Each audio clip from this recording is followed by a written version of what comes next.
Silakan Pak Puput.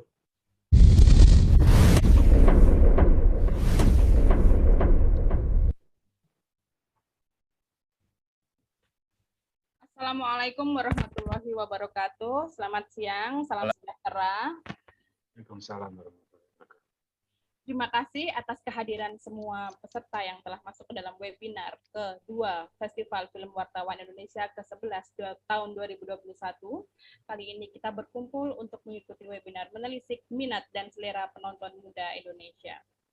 Terima kasih kami aturkan kepada Bapak Ahmad Mahendra selaku Direktur Perfilman Musik dan Media Baru Direktorat Jenderal Kebudayaan Kementerian Pendidikan, Kebudayaan, Riset dan Teknologi yang akan hadir sekaligus membuka acara nanti.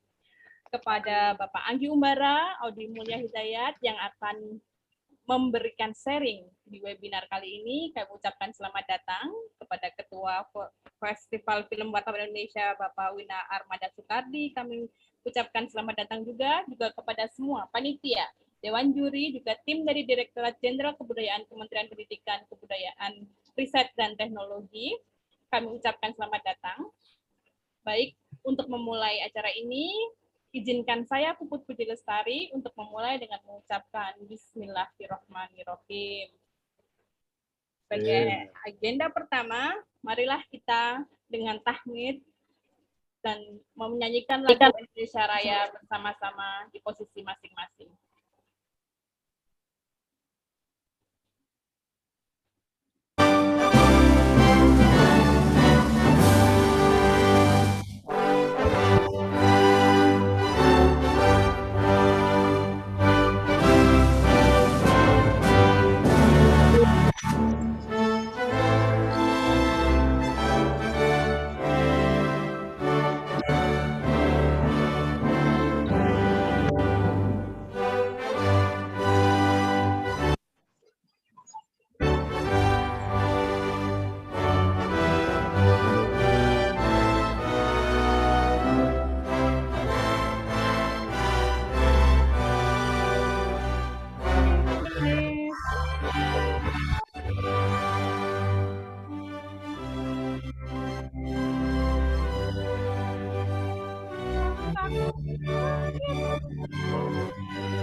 Merdeka, merdeka.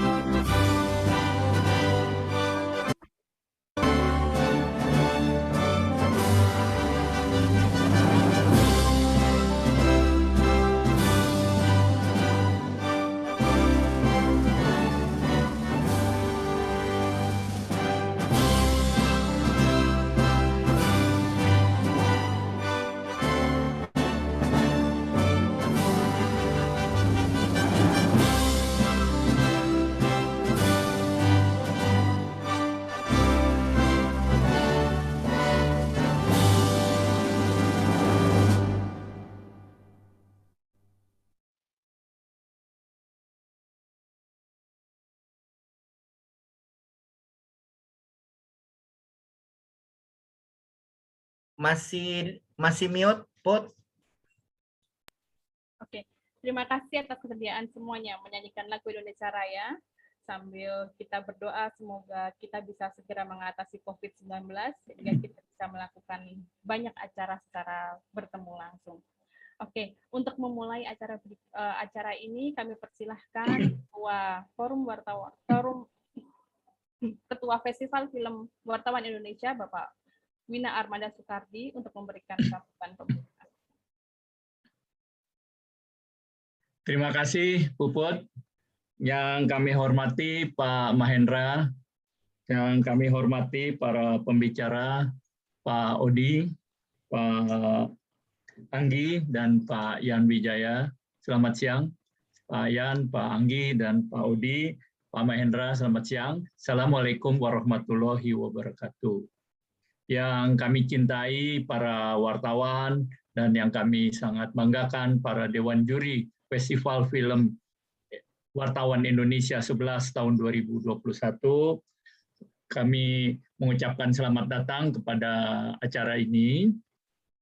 Panitia FFWI mempersiapkan 3 atau 4 webinar menjelang pengumuman puncak kami, yaitu pada tanggal 28 Oktober, dan ini adalah webinar yang kedua.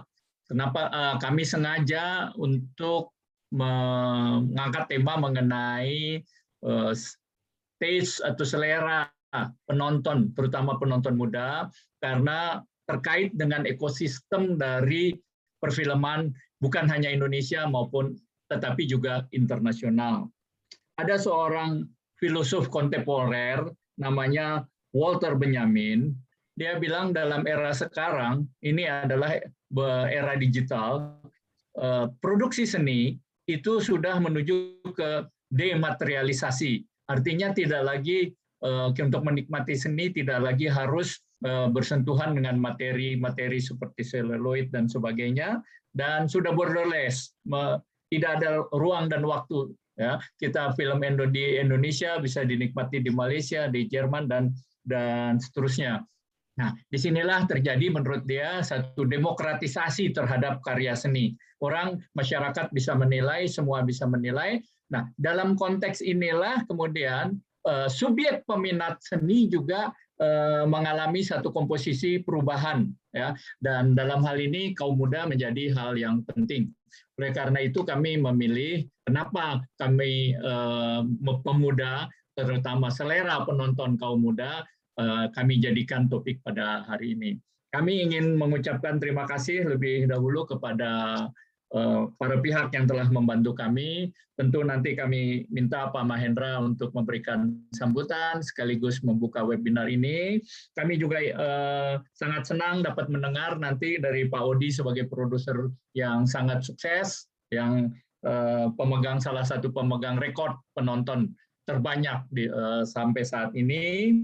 Kami juga ingin berterima kasih kepada Bung Anggi Embara sebagai sutradara yang sangat produktif, yang juga film-filmnya banyak digemari oleh orang. Terakhir saya melihat menonton film beliau adalah film yang terakhir adalah Balada Pasangan Gila kalau saya tidak salah, atau Pengantin Gila. Ya, Pengantin Gila. Ini produktif sekali. Saya juga ingin berterima kasih kepada sobat kami, Yan Wijaya, seorang pengamat film yang rajin sekali dan mengetahui detail perkembangan angka-angka perfilman. Kami mengharapkan dari ketiga pembicara ini kita mengambil banyak manfaat.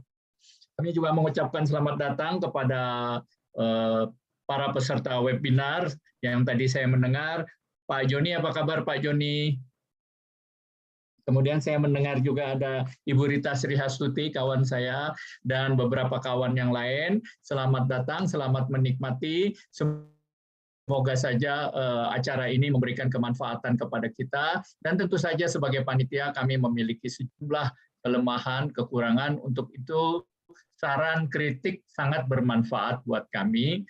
Sekali lagi kami ucapkan terima kasih, selamat menikmati. Dan kami kembalikan ke pembawa acara. Wassalamualaikum warahmatullahi wabarakatuh. Terima kasih Mas Vina atas sambutannya.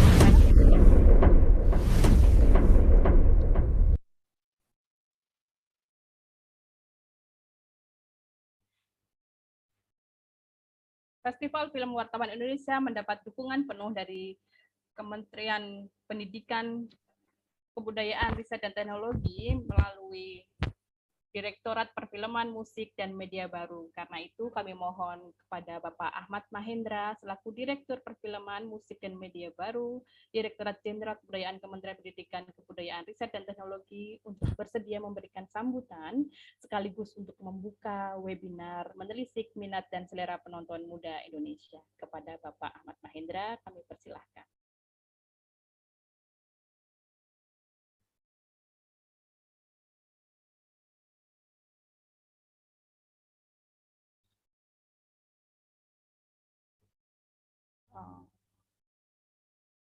Mohon di-unmute suaranya. Oh ini dia udah. Oke, terima kasih. Baik, terima kasih Mbak Puput. Assalamualaikum warahmatullahi wabarakatuh. Selamat siang dan salam sejahtera untuk kita semua. Senang sekali hari ini tentu kita puji syukur dulu kehadirat Allah Subhanahu wa taala yang telah melimpahkan rahmatnya sehingga kita dapat berkumpul ya dalam keadaan sehat walafiat gitu. Dalam acara webinar yang kedua ya. Mohon maaf, webinar yang pertama kemarin diwakili oleh Pak Edi, kebetulan lagi ada acara. Tapi nggak mengurangi semangat kita untuk tetap mendukung dari Festival Film Wartawan Indonesia ini. Tepuk tangan dulu dong untuk kita semua dulu. Selalu bisa bersemangat dan selalu untuk bisa berkumpul ya. Ini Mas Arul nih yang kompor ya gitu. Nah, yang kedua yang tentu yang kami hormati Mas Wina, Pak Wina, Kang Wina atau siapa ini, Wina Armada, tentu semua udah pada kenal dan tentu yang menginisiasi dari EWW dan tim itu. Terima kasih yang kami hormati. Kemudian ada tentu saya harus hormat ada Pak Joni yang selalu kita kenal dari dulu gitu. Terima kasih hadirannya Pak Joni. Kemudian Mbak Rita ya tentu Mbak Rita ini wartawan sepanjang zaman gitu. Dari saya mulai masuk kerja juga beliau sudah ada. Bahkan kita dalam satu tim di Art Summit ya Mbak Rita ya dulu gitu. Kemudian teman-teman yang lain tidak bisa kami sebut namanya, tentu para narasumber. Bang Odi gitu dengan Dilannya yang kita pasti suka gitu ya. Kemudian Bang Anggi Umbara, Bang Anggi, apa kabar? Gitu. Halo Mak. Yang tentu kita tahu Warkop ya dengan ribbonnya itu tentu semua orang suka lah dengan dan sangat produktif itu dan sebagainya. Kemudian yang terakhir Pak Ian ya udahlah pustakanya filmnya Indonesia gitu. Siapa lagi kalau bukan Bang Ian yang selalu kita nanya ke beliau ya kalau mengenai film apa nih gitu tahun berapa gitu. Jadi terima kasih atas kumpulnya dan para teman-teman yang tidak bisa sebut ya. Terima kasih para wartawan, para pelaku film gitu yang sudah kumpul dan ada selebritis tadi pagi juga ada di TV One Bang Amazon gitu yang bicara gitu ya. Kita juga ngikuti tadi pagi gitu. Kemudian tentu bahas Benny Benke ya, nanti yang selaku moderator gitu. Nah, yang pertama tentu kenapa kita mendukung FFW, Festival Film Wartawan, tentu tujuannya jelas. Karena ini adalah wartawan tentu tidak terpisah dari tentang perjalanan perfilman di Indonesia. Jadi saat disodorkan kemudian ada ide pada saat saya ya gitu ya, kemarin akan mengadakan Festival Film Wartawan, tentu kita dukung penuh gitu dan ini adalah langkah yang bagus untuk memperkuat ekosistem ya. Kalau ya pasti diulang kalau selalu di sana ada Oscar dan ada Golden Globe gitu ya. Di sini moga-moga ada FFI dan ada Festival Film Wartawan. Tapi sebetulnya kami juga upaya-upaya yang baik untuk membangun ekosistem juga kita dukung. Mungkin festival-festival lain juga yang di daerah dan sebagainya, Festival Film Bandung, Festival Film dan beberapa festival film yang lain, Madani dan sebagainya, insya Allah juga kita dukung gitu ya.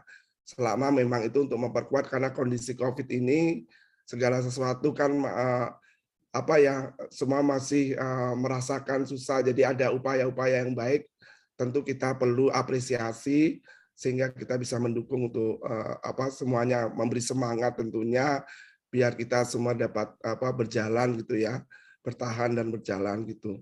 Kemudian yang berikutnya kita moga-moga di forum yang baik ini kita mendoakan ya semoga tahun ini karena 100 tahunnya Usmar Ismail tentu ada teman-teman Bang Mina yang ikut berjuang dari awal yang sudah ini kita teruskan dan kemarin juga moga-moga sudah nyampe ke ide kita sampai ke Pak Presiden, moga-moga ini bisa ditetapkan beliau menjadi pahlawan nasional. Tentu semua dari yang zaman sebelumnya pasti punya andil ya untuk menuju ini gitu, menjadikan Usmar Ismail sebagai pahlawan nasional dan kita doakan semoga ini menjadi terwujud ya untuk tahun ini sekaligus sebagai 100 tahunnya beliau gitu.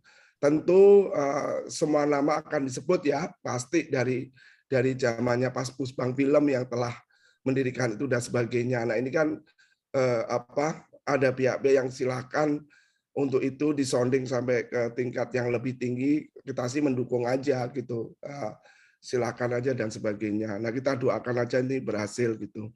Kemudian berikutnya, semoga seminar ini menjadi sangat menarik karena menyangkut menelisik minat dan selera penonton muda Indonesia, tentu dengan narasumber yang sudah jelas, ini yang memproduksi film-film yang ya tadi sudah disampaikan Bang Odi dengan film yang sampai sekarang juga masih rekod penontonnya Bang Anggi gitu ya, Bang Umbara gitu, tentu sudah kita tahu semua ini nanti bagaimana sih sebetulnya minat muda yang sekarang ini. Tentu ini untuk apa terus apa ya kreativitas kita untuk dorong ke depan untuk apa film-film yang tentu semua kan pasti punya selera, tetapi perlu juga semua keberanian untuk menerobos terobosan-terobosan sehingga menimbulkan minat-minat yang apa sehingga kita harapkan untuk memajukan perfilman kita.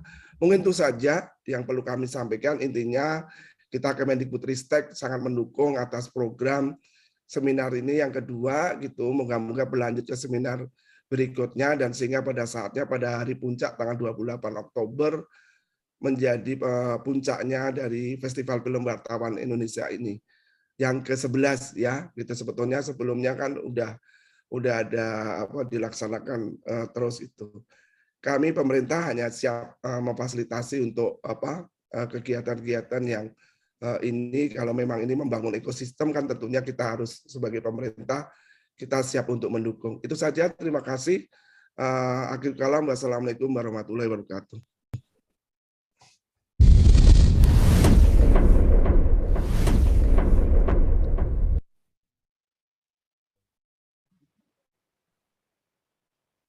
Terima kasih Bapak Mahendra atas sambutannya. Mari kita berdoa bersama-sama. Tentu kita juga masih ingat bareng sama Pak Winar, beberapa tahun yang lalu kita juga menginisiasi Usmar Ismail Award dengan harapan yang sama bahwa semoga nanti hadirnya Bapak Usmar Ismail bisa menjadi salah satu pahlawan nasional Indonesia. Untuk menyingkat waktu, kita bisa memulai webinar kepada Bapak Beni Benke, selaku moderator. Waktu dan tempat kami persilahkan untuk memulai webinar menelisik selera penonton muda Indonesia. Mas Ben. Oke. Baik, selamat siang, salam sejahtera untuk kita semua, salam sehat untuk kita semua. Assalamualaikum warahmatullahi wabarakatuh. Semoga ke depan kita menjadi lancar semua. Langsung saja. Ada nama Mas Anggi Umbara di sana. Nanti beliau akan berbicara selama 5-10 menit atau kita santai aja Mas Anggi, makasih. Nanti ada setelah itu dilanjutkan sama Bang Odi. Bang Odi terakhir ketemu 2 tahun yang lalu acara Hari Film di Kemendikbud. Tidak terasa dipukul sama Pak Geblok. Baru kali ini berada satu forum yang sama lagi. Kalau sama Mas Anggi, saya terakhir diajak nonton syutingnya Iwan Fals di Bulungan, klipnya lagu Iwan Fals, Blok M, itu 10 tahun yang lalu lebih mungkin ya. Jadi Iwan Fals harus ngulang adegan untuk video klip yang kurang dari 3-4 menit sampai 20 kali lebih. Saya sampai gedek-gedek kepala. Detailnya Mas Anggi sangat luar biasa, sudah kelihatan pada saat itu. Sampai Iwan Fals payah, kecapean ya tetap dihajar sama Mas Anggi, ya tetap harus nurut sama sutradara video klipnya. Nanti kita bicara santai saja, sebagaimana tema menelisik minat dan selera penonton muda Indonesia. Dua beliau ini nanti akan diperkuat secara data sama Pak Yan Wijaya yang kita tahu semua bersikutat dalam film lebih dari 50 tahun, jadi tahu secara kronologis historiografi perjalanan film Indonesia, pelakunya, sutradaranya, pemainnya, jumlah penontonnya, dan seterusnya. Nanti Mas Anggi bisa cerita lebih dahulu, apakah sepengalaman Mas Anggi sejumlah filmnya, faktor anak muda ini menjadi perhitungan pertama dan utama, atau ada faktor-faktor lain, bahwa cerita tetap dagangan yang paling pertama, bahwa cerita itu nanti menggrab siapa saja, itu ada plan-plan berikutnya. Sebagaimana kita ketahui bersama, kesuksesan kan direncanakan. Bahkan dalam banyak hal kita tahu bersama, kita sudah merencanakan plan kesuksesan, hasilnya pun kadang tidak berbanding lurus. Nah, nanti Mas Anggi bisa cerita, dilanjutkan sama Bang Odi, nanti diperlengkap sama Pak Yan Wijaya. Setelah itu selanjutnya silahkan kita terbuka saja. Ada banyak senior di sini. Ada Pak Joni Safrudin, nanti bisa memberikan insight-nya. Ada Mas Adi Surya di sana. Ada Mas Tomyawi, ada Mbak Rita Sri Astuti. Nanti juga kita bisa lihat kacamata dari sudut pandang negara, pemerintah seperti apa. Ada Mas Ahmad Mahendra di sana dan Pak Edi Suwardi. Pak Ahmad Mahendra ini saya kenal udah lebih dari nyaris 20 tahun, jadi saya manggilnya Mas terus dari dulu. Walaupun besok nanti jadi menteri, saya manggilnya tetap Mas nanti, insya Allah. Baik, tanpa berpanjang-panjang, langsung kesempatan pertama saya berikan kepada Mas Anggi Umbara. Silakan Mas Anggi. Iya, Assalamualaikum warahmatullahi wabarakatuh. Ini nggak salah nih, harusnya yang dari yang dituakan dulu dong nih, dari Pak Yano, Pak Odi. Enggak. Yang tua, yang belakang aja, yang muda dulu sekarang Mas Anggi. Oke. Ya, kalau kita ngomong soal tema kita tentang film yang ini ya, film yang selera penonton muda Indonesia. Ya, selera untuk penonton Indonesia. Seleranya sebenarnya sih kalau yang saya perhatikan ya pasti selera ini ya, selera market ya, selera film-film populer gitu ya. Pasti yang nggak jauh dari yang laku gitu kan, nggak jauh dari percintaan, cinta itu kan universal itu, masuk ke semua umur, ke apapun, ke sisi manapun percintaan selalu masuk gitu kan. Terus kalau untuk dari sisi hiburan, sisi marketnya pasti dari penonton pengennya ke bioskop ingin dihibur gitu dengan salah satu cara menghibur yang paling universal ya, dengan tawa gitu kan. Makanya kerap selalu berhasil gitu, apalagi kalau digabungkan antara percintaan dengan komedi gitu kan, itu formula yang jitu sih gitu kan. Walaupun yang lainnya dengan gimmick ataupun dengan genre tertentu itu kan yang digemari juga banyak juga sih, kayak penggabungan kayak tadi kan, ada komedi itu dengan action gitu kan, komedi dengan horor gitu kan, apapun itu gitu kan, itu udah selera market ya yang tergabung di genre Big Six tadi kan, genre 6 genre yang paling digemari gitu kan. Tapi kalau sejauh saya membuat film selama ini gitu ya, dari tahun 2010 sampai sekarang, film pertama dibikin tahun 2010, diedarkan tahun 2012, Mama Cake. Sampai sekarang udah alhamdulillah 22 film. Itu pelajaran yang kalau melihat gimana selera yang digemari atau cara formula membuat film yang berhasil itu sukses secara penonton itu ya.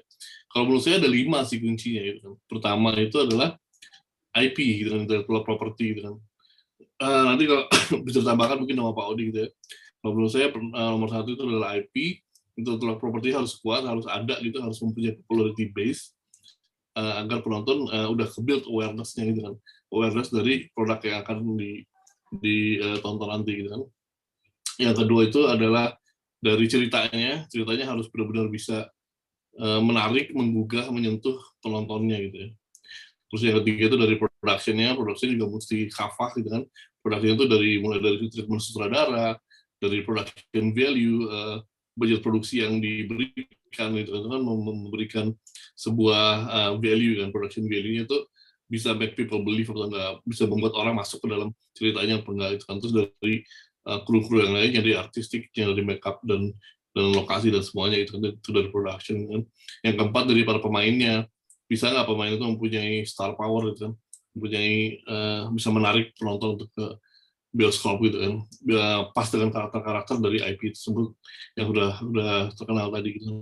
Terus yang kelima yang terakhir ya ujung tombaknya adalah di promotion, marketing dan promotion mesti jitu gitu kan, mesti bisa bikin AIDA tadi kan, AIDA-nya bisa membangun ke awareness, interest, desire dan call to action-nya gitu kan, engagement kepada penontonnya. Itu sih kalau saya dari 5 poin tersebut gitu yang harus dimiliki di setiap film gitu. Kalaupun memang film-film yang nggak punya IP atau nggak punya popularity base tadi, mungkin bisa menarik asal itu bisa dibuat gimmick atau sesuatu yang bisa menarik para penontonnya gitu kan, apapun itu gitu kan. Mungkin dari genre yang hybrid atau genre yang penggabungan tadi kan, sci-fi atau apa yang belum pernah dipetisi di sini, atau sebuah breakthrough gitu kan, sebuah tema yang menarik gitu kan, atau bisa digantikan dengan itu gitu. Tapi so far sih saya melihatnya kelima poin itu yang menjadi formula dari film-film yang bisa sukses gitu, yang bisa menarik jutaan penonton. Itu sih kira-kira, selebihnya kita Diskusi ya. kita ini aja. Siap. Mas Anggi Undal ini sebagai catatan tambahan, ini putra dari Bapak Danu Umbara, sutradara juga. Jadi kalau beliau belajar filmnya langsung di lapangan langsung.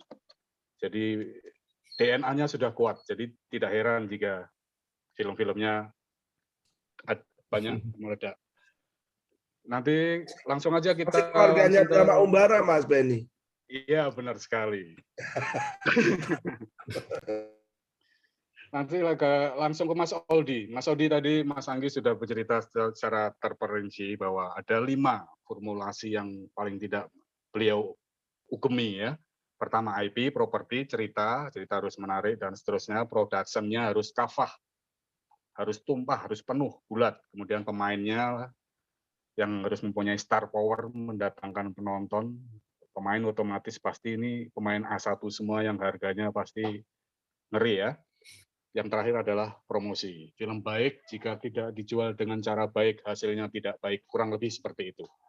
Apakah Mas Odi juga melakukan formulasi ini, atau Mas Odi punya formulasi tersendiri, atau formulanya adalah tidak ada formula, atau punya filsafat sendiri?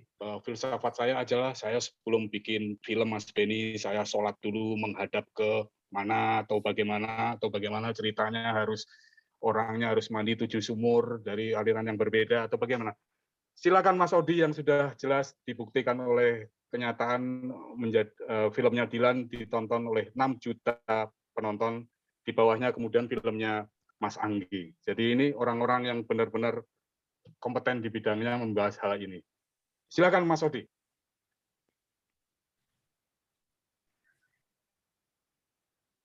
Di mute tuh Pak.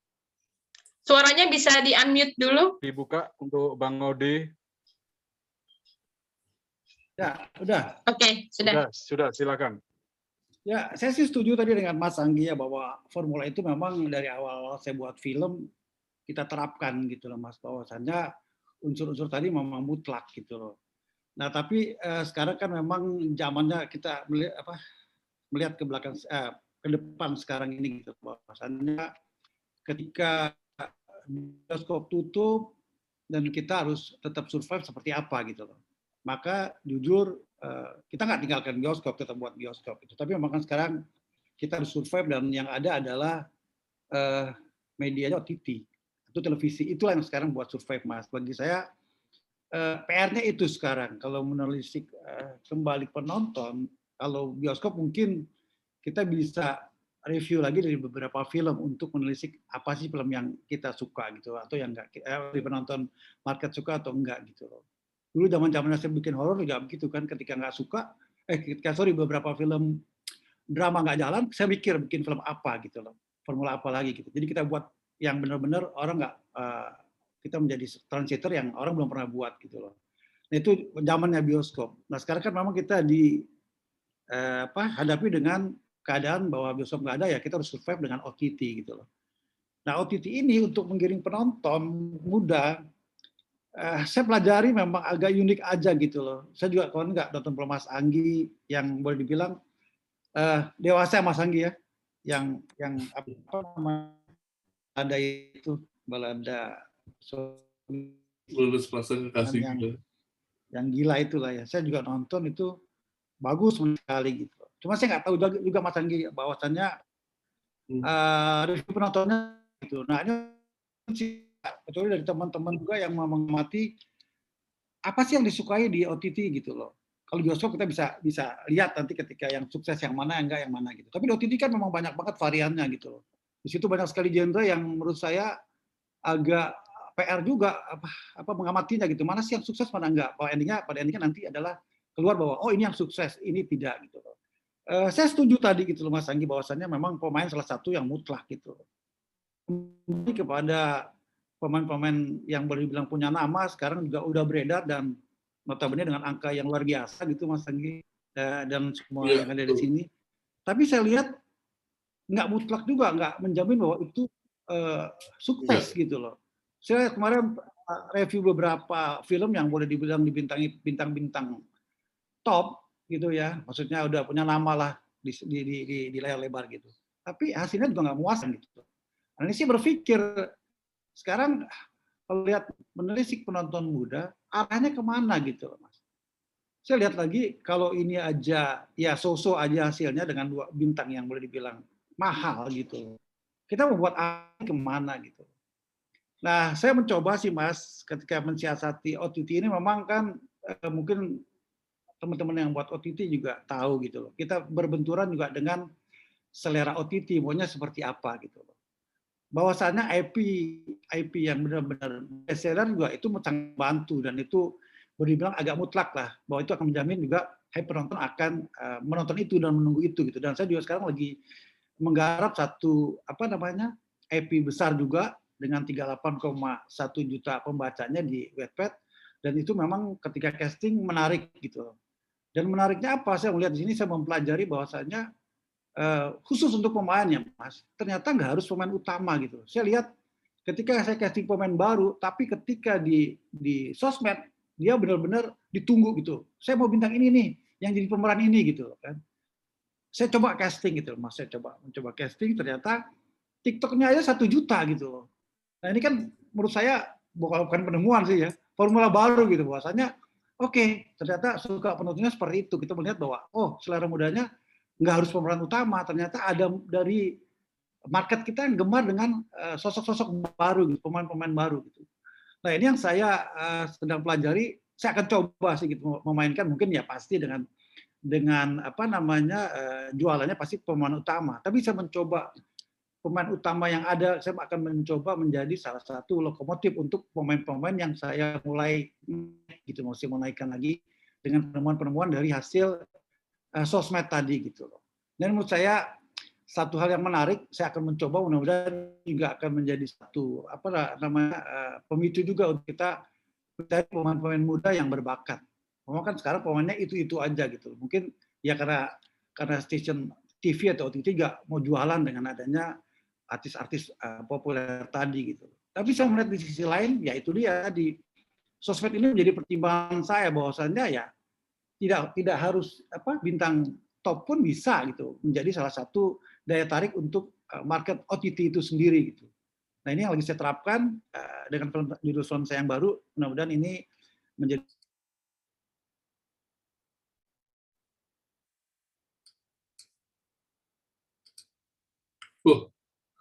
dia menghilang. Jangan-jangan Pak Odi Naruto. Menghilang. Sinyalnya sepertinya ini. Atau nggak kuat bayar beliau? Nggak mungkin kan? Nggak apa-apa, oke. Kita sembari nunggu Bang Odi kembali, tadi jelas ya, tadi benang merahnya beliau mencoba mencari formulasi atau temuan-temuan baru. Meski kita sadari bersama tidak ada yang baru di bawah matahari, tapi paling tidak menurut beliau dari sosmed yang dengan serapan anak muda yang sangat besar bisa dijadikan formulasi untuk menjadi power star kalau dalam bahasa Mas Anggi Umbara. Baik, memperkuat pembicaraan Mas Anggi sama Bang Odi, Pak Yan, saya beri waktu maksimal 10 menit untuk mengelaborasi pernyataan dua beliau, apa sekaligus Pak Yan atau memberikan insight-nya. Silakan Pak Yan, waktu saya persilahkan. Oke. Ya, silakan Pak Yan. Selamat siang. Yang saya hormati. Oh, Mas Pak Odi udah balik nih. Oke, bagaimana kalau kita lanjutin Pak Odi dulu? Karena mungkin tadi Pak Odi belum selesai. Oke, baik. Pak Odi sudah oke? Ya, silakan. Pak Odi, itu di mute. Suaranya unmute dulu. Di unmute dulu. Tunggu sebentar. Pak Odi. Oke. Pak Odi tadi gara-gara berbicara horor-horor tadi loh, jadi sambungannya jadi horor. Sebentar, lagi cari-cari terus join meetingnya. Sebentar Pak. Oke. Lanjut. Bisa nggak Pak? Udah bisa. Aman. Silakan Bang Odi. Ya, jadi yang tadi sih Mas yang menunjukkan yang tadi bahwasannya sosmed.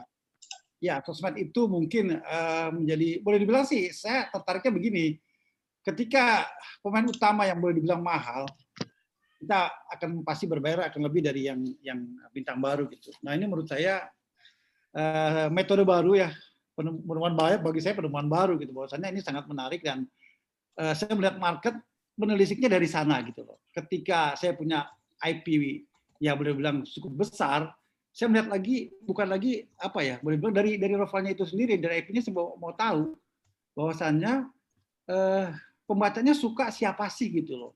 Dan menariknya mereka akan kasih, oh saya suka ini saya ada bintang baru, ini akan menarik segala macam, akan menjadi satu bintang besar nantinya. Itu yang menurut saya menjadi pertimbangan juga ya. Cuma memang belum teruji sih sekali lagi. Tapi ya barometernya mereka adalah penonton kita, itu aja, itu yang saya percaya gitu loh. Nah jadi kalau menelisik dari tema ini adalah ya memang saya lihat penonton kepada market-market yang ada gitu. Di samping juga tadi seperti IP itu yang memang kita menjadi salah satu acuan pokok gitu, petunjuk pokok dari sana. Awalnya kita melihat dari hype-nya akan film menarik apa tidaknya, seperti yang saya bilang dulu ya, dari situ gitu.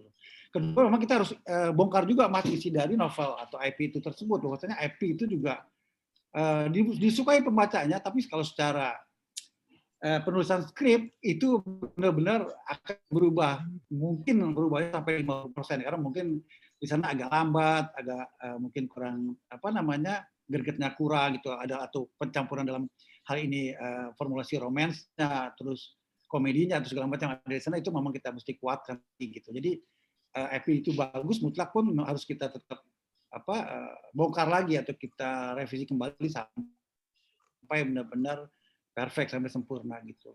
Nah itu sih kalau menurut saya melihat dari sana ya. Yang kedua, saya juga mau tanya juga dengan sensor, Bu.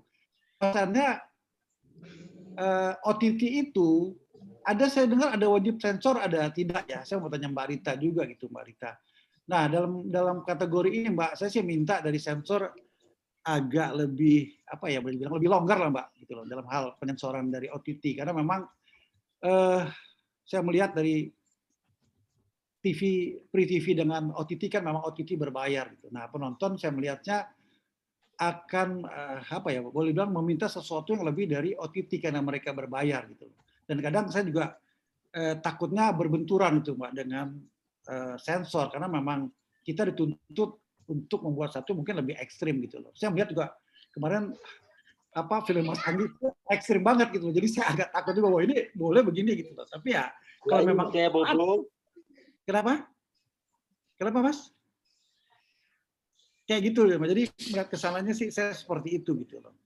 Itu Pak yang saya lihat dari teknik penyensoran nanti setelah finishing kita buat. Saya minta sih dari pihak sensor agak lebih leluasa lah memberikan batas umur atau film sensor itu sendiri jangan terlalu agak ketat gitu loh Mbak. Karena memang kita dituntut oleh OTT harus berbuat, kalau memang film itu harus ya agak ekstrim ya harus ekstrim gitu. Itu kita dituntut untuk itu. Jadi saya nggak mau lari dari sana karena memang marketnya mungkin sukanya ke sana. Ya kita akan coba tetap tidak melampaui dari batas sensor yang ditentukan gitu. Saya rasa itu sih Mas, nanti kita coba bahas lagi sama-sama ya. Siap Bang Odi. Tadi Bang Odi sudah menggarisbawahi bahwa untuk pemain bintang bukan jaminan, tapi sebagian dari sebuah ikhtiar. Iya. Jadi beliau ini produser yang sangat murni, jadi pengennya membayar pemain semurah-murahnya, mendapatkan keuntungan sebesar-besarnya, kurang lebih seperti itu. Enggak juga, maksud saya maksudnya tetap diciptakan pemain lagi. Iya, pemain baru yang kita ciptakan gitu loh Mas. Pemain baru yang diciptakan, maksudnya itu. Ya, kemudian yang nanti bisa kita tanyakan kepada siap benar, karena memang pemain Indonesia itu saja, apalagi nyaris ada pendapat yang mengatakan tidak ada pemain watak di Indonesia, yang ada pemain film. Kemudian masalah OTT nanti kita bisa tanyakan kepada Mbak Rita, apakah kelonggaran itu ada atau ada parameter tersendiri, batas umur dan sehingga apakah kelonggaran itu tergantung kedekatan atau tergantung aturan, nanti kita tanyakan kepada Mbak Rita. Baik, langsung kita ke Pak Yan. Silakan Pak Yan untuk memperkuat argumentasi kedua pembicara yang sudah. Silakan waktunya. Terima kasih Mas Benny Benke. Pertama saya ucapkan selamat siang kepada Pak Ahmad Mahendra yang saya hormati, Bapak Wina Amada, Pak Joni Safudin, dan teman-teman semua yang sudah hadir di sini. Begini, selamat siang semuanya. Sebagai wartawan, begitu saya akan diminta sebagai narsum, maka tadi malam saya sudah coret-coret sedikit tulisan apa yang akan saya bicarakan siang ini. Begini, selama musim pandemi yang sudah berlangsung hampir 2 tahun ini, dari tahun 2020 sampai dengan 2021, saya sempat menonton 92 film Indonesia baru. Perinciannya seperti berikut. 30 judul di bioskop dan 62 judul lewat OTT. Baik itu Netflix, Disney Plus Hotstar, Klik Film, bioskop online, atau lainnya. Kalau jumlah penonton di bioskop bisa dengan mudah diketahui dari produser film yang bersangkutan, maka untuk film yang tayang di OTT, saya tidak bisa mendapatkan informasi yang valid berapa jumlah pemirsanya. Entah kalau kelak ditemukan cara menghitungnya. 2 tahun yang lalu, saya telepon Pak Odi, penonton Dilan atau Milea berapa jumlahnya? Dan Pak Odi saya percaya memberikan jawaban yang jujur. Tetapi sekarang kalau saya tanya ke Disney atau Netflix, mereka pun tidak tahu berapa jumlah penontonnya. Waduh. Ya, jadi kalau biasanya 2 tahun yang lalu setiap hari Senin saya menyiapkan berapa jumlah penonton film Indonesia. Sudah 2 tahun ini hal itu tidak bisa saya lakukan lagi karena tidak tahu. Sama seperti Anda, saya tidak tahu berapa jumlah penonton di OTT. Ya. Kalau dulu penonton film Indonesia di bioskop terutama terdiri di anak muda dalam usia antara 15 sampai dengan 20 tahunan. Ini saya lihat sendiri karena saya adalah pelanggan BMS, Blok M Square. Saya selalu datang pada hari Kamis untuk menonton film Indonesia yang tayangkan di sana. Dan saya lihat anak-anak muda kelas SMA itu duduk-duduk, bukan duduk lagi, lesehan di lantai untuk menunggu film yang akan tayang. Tapi untuk OTT sekarang, saya tidak tahu golongan usia berapa penggemar terbesarnya. Yang jelas, tokoh-tokoh anak muda dalam film anak muda sekarang terdiri dari kaum strata ekonomi menengah ke atas. Dari mana saya tahu itu? Dari kendaraannya sehari-hari walaupun dia hanya siswa SMA, naik mobil yang cukup mewah. Entah apapun profesinya, begitu juga dengan tokoh-tokoh. Huniannya, baik di apartemen maupun rumah, menunjukkan level kehidupan yang di atas rata-rata. Sangat baik. Jadi, kalau dulu zaman Rano Karno, Jesse Gusman itu masih ada naik sepeda, kali ini tidak ada satupun film yang semuanya kendaraannya bermotor, baik mobil maupun motor yang mewah. Kecuali salah satu filmnya Anggi Umbara, itu pun sepeda gunung, bukan sepeda geol biasa ya, sepeda goes. Ya. Sesungguhnya film dibuat oleh sutradara yang dengan keahliannya mampu menentukan minat dan selera penontonnya. Sutradara bagi saya bisa dibagi menjadi 2. Adalah yang pertama epigon. Sineas yang membuat film mengikuti film yang laku. Misalnya ada satu film Pocong dan Kuntilanak laku, maka sineas itu pun langsung ikutan membuat film yang hampir sama. Yang kedua adalah sineas pelopor. Mereka ini berani membuat eksperimen, film-film yang sama sekali berbeda dengan yang biasa ditayangkan di bioskop. Nah, mengenai sutradara, saya punya catatan. Menurut KFT, Karyawan Film dan Televisi, jumlah profesi sutradara sebanyak 320. Sebagian besar pembuat sinetron dan FTV, film televisi. Dari organisasi khusus IFDC, Indonesian Film Directors Club, tercatat nama 52 orang sutradara.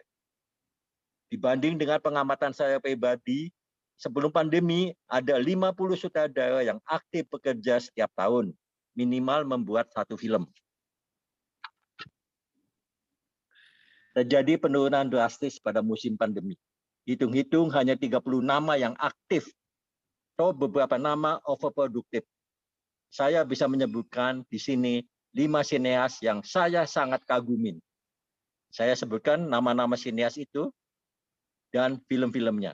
Nomor 5, seorang sineas wanita, Hadwah Daeng Ratu. Dia membuat 4 judul film. 1. Merindu Cahaya de Amsel. 2. A Perfect Fit. 3. Until Tomorrow. Dan 4. Series Assalamualaikum. 4. Sobat saya, Andi Batia Yusuf. Dia membuat 4 judul film. The Master, Butejo Sawan Jakarta, Baby Blues, dan miniseri untuk TVRI, Grace House, Lost Man Reborn. 3. Saudara muda, Fajar Nugros, 4 judul film. Your Wish Band Final atau Your Wish Band 4, Balada Sirori, dan Inang. 2. Tempat kedua diduduki oleh nama yang hampir sama, Fajar Bustomi, membuat 7 film, termasuk Trilogi Hamka. Dan juaranya nomor 1 adalah sahabat kita di sini, Anggi Umbara. Boleh tepuk tangan untuk beliau. Dia membuat 10 judul film. Tidak main-main. 10 judul film. Saya sebutkan satu persatu. Sabar, ini ujian. Trilogi, I Will Survive. Till Death Do Us Part. Devil on Top. Balada Sepasang Kekasih Gila, yang tadi sudah disebut oleh Pak Wina. Yang belum tayang, The Watcher, Cinta Fitu The Series, dan Tersanjung The Series. Saya betul-betul kagum kalau sebuah film dikerjakan mulai dari syuting hari pertama selama 3 bulan, maka bayangkan dalam 2 tahun, tidak sampai 2 tahun, dia membuat 10 judul, termasuk series yang jumlahnya berjilid-jilid. Jadi betul-betul tiada lawan. Saya salut, pribadi saya angkat topi untuk Anggi Umbara. Demikian coretan saya semalam. Nah, saya silakan kembalikan kepada Mas Beni Benke. Terima kasih. Baik. Itu data-data yang dikemukakan oleh Pak Yan. Nanti kita bisa mendiskusikannya. Baik, langsung aja kita buka pertanyaan kepada kawan-kawan yang akan didiskusikan. Pertanyakan. Oke. Sebelumnya kita ke Mbak Rita dulu. Pertanyaan dari Mas Odi tadi bisa dijelaskan. Apakah ada perlakuan yang sama antara film untuk bioskop atau dengan OTT di TV oleh LSF, atau ada perlakuannya berbeda, ada aturannya yang memang berbeda, atau bagaimana Mbak Rita bisa memberikan insight kita bersama? Apakah sensornya juga seketat itu, atau sebagaimana KPI menerapkan sensor film-film kartun itu yang diblur-blur dadanya itu, atau bagaimana? Mbak Rita bisa memberikan penjelasan sebentar, Mbak Rita? Ya, saya bukan pembicara loh padahal. Nggak apa-apa, nanya kok. Nanya kan harus dijawab. Boleh. Baik, dengan senang hati. Mas Odi sudah sangat kenal dengan sensor, dengan LSF. Dan memang di LSF itu kan ada penilaian yang berbeda antara bioskop dan televisi. Dan sekarang kemudian ada jaringan informatika yang diantaranya adalah OTT. Nah, terakhir memang OTT mendapat sorotan ya karena KPI juga sudah menetapkan dan dalam kerjasama dengan LSM juga menekankan bahwa OTT juga harus melalui sensoran televisi. Hanya saja di dalam penilaian tidak bisa disamakan karena kalau televisi swasta itu kan umum ya, terbuka setiap rumah ya secara bebas, sementara OTT tidak. Nah, penilaiannya tentu tidak bisa disamakan. Bahwa ada unsur-unsur kuat yang berkaitan dengan usia, SU 13, 21 iya. Tapi tidak bisa serigid seperti kalau acara untuk televisi pada umumnya. Nilai yang diberikan lebih pada bioskop. Beri gambaran itu seperti itu. Saya kira itu jawaban saya. Siap.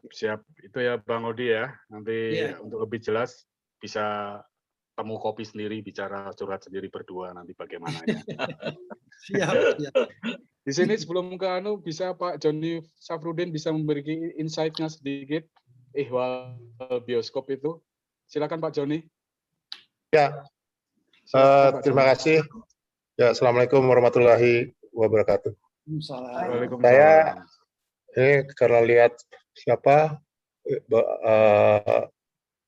dari film Indonesia, terutama buat Arul ya, terima kasih.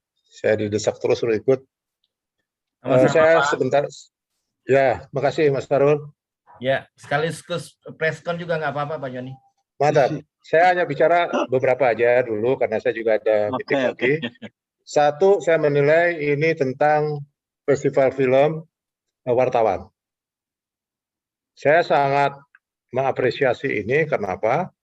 Ya zaman dulu kan wartawan yang galak tuh. Bisa bikin festival hebat dulu. Terus diambil lagi sama ini, diambil lagi sama ini, sekarang balik lagi. Nah, terus FFI ada, ya baguslah, banyak festival-festival.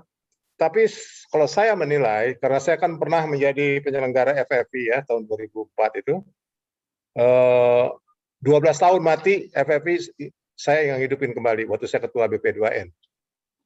Nah, ada wartawan ini, saya rasa ini mungkin bukan mengecilkan FFI ya, ini punya mutu yang tersendiri, karena ada penelitinya banyak banget.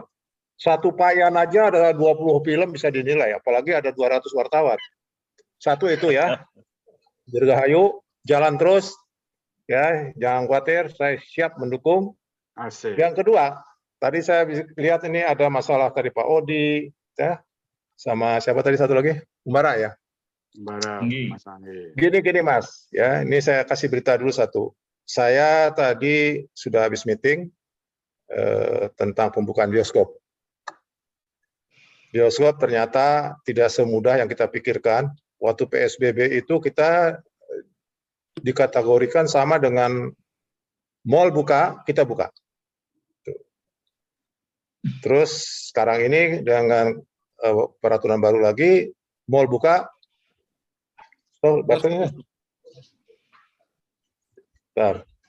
jadi dengan mall buka, belum tentu bioskop buka. Ini kategorinya lain lagi. Tapi namun demikian, saya tetap patuh pada peraturan bioskop. Nah tadi ada jalan keluarnya dengan Menko, Deputi Menko Pak Luhut Panjaitan, itu, bahwa bioskop insya Allah tanggal 14 dibuka. Dengan beberapa catatan banyak. Banyak catatan, banyak juga di situ ketentuan-ketentuan, prokesnya dan sebagainya, termasuk QR Code harus dipasang. Nah, saya rasa ini tetap kita laksanakan dengan baik, ya. Dalam arti kita ikutin peraturan lah. Tentunya tanggal 14 itu dibuka, belum langsung dibuka bioskopnya, kita atur filmnya dulu. Terutama film-film yang masuk ini kan film nasional, ya kita harapkan. Jadi tolonglah solidaritas kita sesama perfilman ini, cobalah. Kalau dulu waktu normal berebutan minta layar, minta 50, 100. Sekarang begitu keadaan pandemi, semuanya mundur. Nah ini kan nggak bagus lah. Sebagai teman kita sama-sama rugi, sama-sama untung. Itu semangatnya. Terutama Pak Udi. Ya, benar. Ini saya catat semuanya nanti. Saya karena semuanya sekarang sudah diambil alih oleh asosiasi sekarang. Nah ini saya katakan, pemerintah tidak mau bioskop per bioskop. Sekarang melalui asosiasi GBBSI semuanya yang menentukan. Mau dicabut izinnya, mau diapainnya, film dan sebagainya GBBSI. Mereka minta begitu. Karena kita yang bertanggung jawab asosiasi. Ini bercanda Bodi, ya marah lu gitu aja marah. Ternyata ini orang paling kaya nih, tapi saya nggak pernah minta duitnya kok. Satu itu ya, saya katakan, saya ngasih masukan aja. Ini kan ada adik-adik saya, ada partner-partner saya, Pak Beni. Pak Beni tahu nih sifat saya nih, ya. Siap. Tolong tentang market, ya tentang pasar.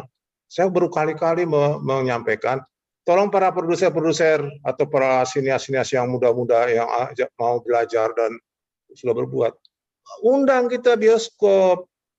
Yang menjadi preman pasar kan bioskop. Kita tahu film apa kira-kira ini paling kurang ada di situ prokes kita lihat, ini film yang bagus. Harus ada segmennya ini. Contoh, saya di kampungnya Pak Arul, di Sengkang, bioskop saya. Itu orang Bone, orang segala macam situ ada, ya Pare-Pare apa. Masuk film yang namanya Mission Impossible. Tuh luar biasa waktu itu. Nggak laku, Bos. Dia mendingan uang panai itu Sunset Losari, mendingan itu benar jujur. Itulah fanatisme daerah. Ini salah satu market ya. Yang kedua itu Luna Maya. Luna Maya katanya mau didandanin kayak Susana. Wah, itu luar biasa. Semua penonton yang datang nanya, kapan mainnya, kapan mainnya. Memang kenapa sih, Bu? Saya mau lihat, betul nggak Luna Maya itu kayak Susana? Main, 80% penontonnya perempuan semuanya. Sudah terus keluar, kita tanya, gimana bagus? Bagus, saya senang. Kemudian komedinya juga, komedi, horornya horor komedi. Saya senang, itu satu. Nah, yang terakhir, ya. Ini kita buka, tolonglah Pak Odi, bioskop film Anda masukin dong ke bioskop, ya kan? Nanti kalau udah normal, gua kasih layar banyak loh nanti, ya. Tolong, sama-sama lah, ya. Nanti begini Pak, jangan kebiasaan penonton nanti nonton film Amerika semuanya. Begitu sudah normal, masuk film nasional, kan kasihan film nasional kita nanti, gitu. Udahlah, saya juga di dadak saya juga merah putih kok, nggak usah khawatir. Cuman tolong dalam keadaan susah ini, kita susah Pak, satu bioskop ruginya 1 bulan 150 juta. Tuh berapa tahun itu hampir, gitu. Tapi kita ya udah kita tetap eksis. Karena apa? Kalau bioskop tutup di Indonesia, gempar dunia. Indonesia pasti ada masalah besar. Itu tolak ukur itu. Kenapa Singapura, Thailand semuanya buka kok. Korea sampai sekarang masih buka. Saya rasa itu Pak Beni, terima kasih banyak Pak Yan, sahabat saya, ya Mbak Rita tadi ada ya dari sensor ya. Jangan galak-galak katanya Mbak Rita. Tanya sama Pak Romi lah. Nah, Pak Arul, terima kasih ya. Setelah itu sama-sama Pak Wina tadi juga ada, sahabat saya juga semuanya. Selamat ya. Saya juga mungkin dalam hal ini memonitor aja ya apa yang perlu saya dengar nanti. Saya akan bahas di dalam TLBSI. Saya rasa gitu Pak Beni. Wassalamualaikum warahmatullahi wabarakatuh. Waalaikumsalam warahmatullahi wabarakatuh. Waalaikumsalam. Terima kasih Pak Joni, terima kasih Pak Joni. Baik, langsung aja kawan-kawan, silahkan. Mbak Nini Suni, barangkali ada pertanyaan langsung yang menohok siapapun atau siapapun. Mas Ben, ada beberapa pertanyaan di kolom chat yang bisa di follow up. Langsung yang menanya silakan. Silakan dibuka yang mau speak up, memperkenalkan diri dari mana, siapa. Ada Pak Ram tuh, Pak Ben. Pak Beni ada Pak Ram Punjabi. Ya, Pak Ram Punjabi, silakan. Oh, Pak Ram. Oh, Pak Ram. Ya, selamat datang Pak Ram Punjabi. Silakan Pak Ram. Pak Ram, Mas Sarul nanya. Pak Ram. Mas Sarul. Ya. Bukan. Mas MH, biar Pak Ram dulu ya, Mas. Siap. Kayaknya menghilang lagi. Oh, udah nggak ada lagi kayaknya. Masih ada Pak Ram. Maju. Silakan Pak Ram. Pak Ram udah live lagi kayaknya. Oh, udah live lagi. Ya, sayang, apa-apa. Baik. Silakan Mbak Puput, siapa yang mau nanya Mbak Puput? Ada dari Antara, Mas. Oh, silakan Mbak Antara. Perkenalkan diri.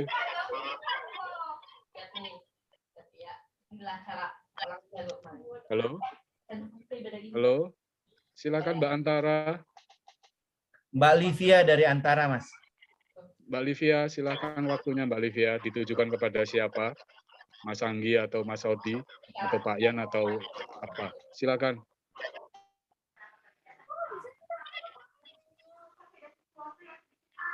Sudah ada di kolom chat, mungkin bisa dibacakan. Mas Beni, kalau nggak di kolom chat aja Mas Beni. Saya bacakan pertanyaannya bagaimana Mas Ben? Oke. Oke. Untuk pertanyaan yang sudah ada di kolom pertanyaan, saya bacakan satu persatu. Ini menunggu Mas Ben kembali on ya. Bisa dibantu Mbak Puput? Baik. Oke.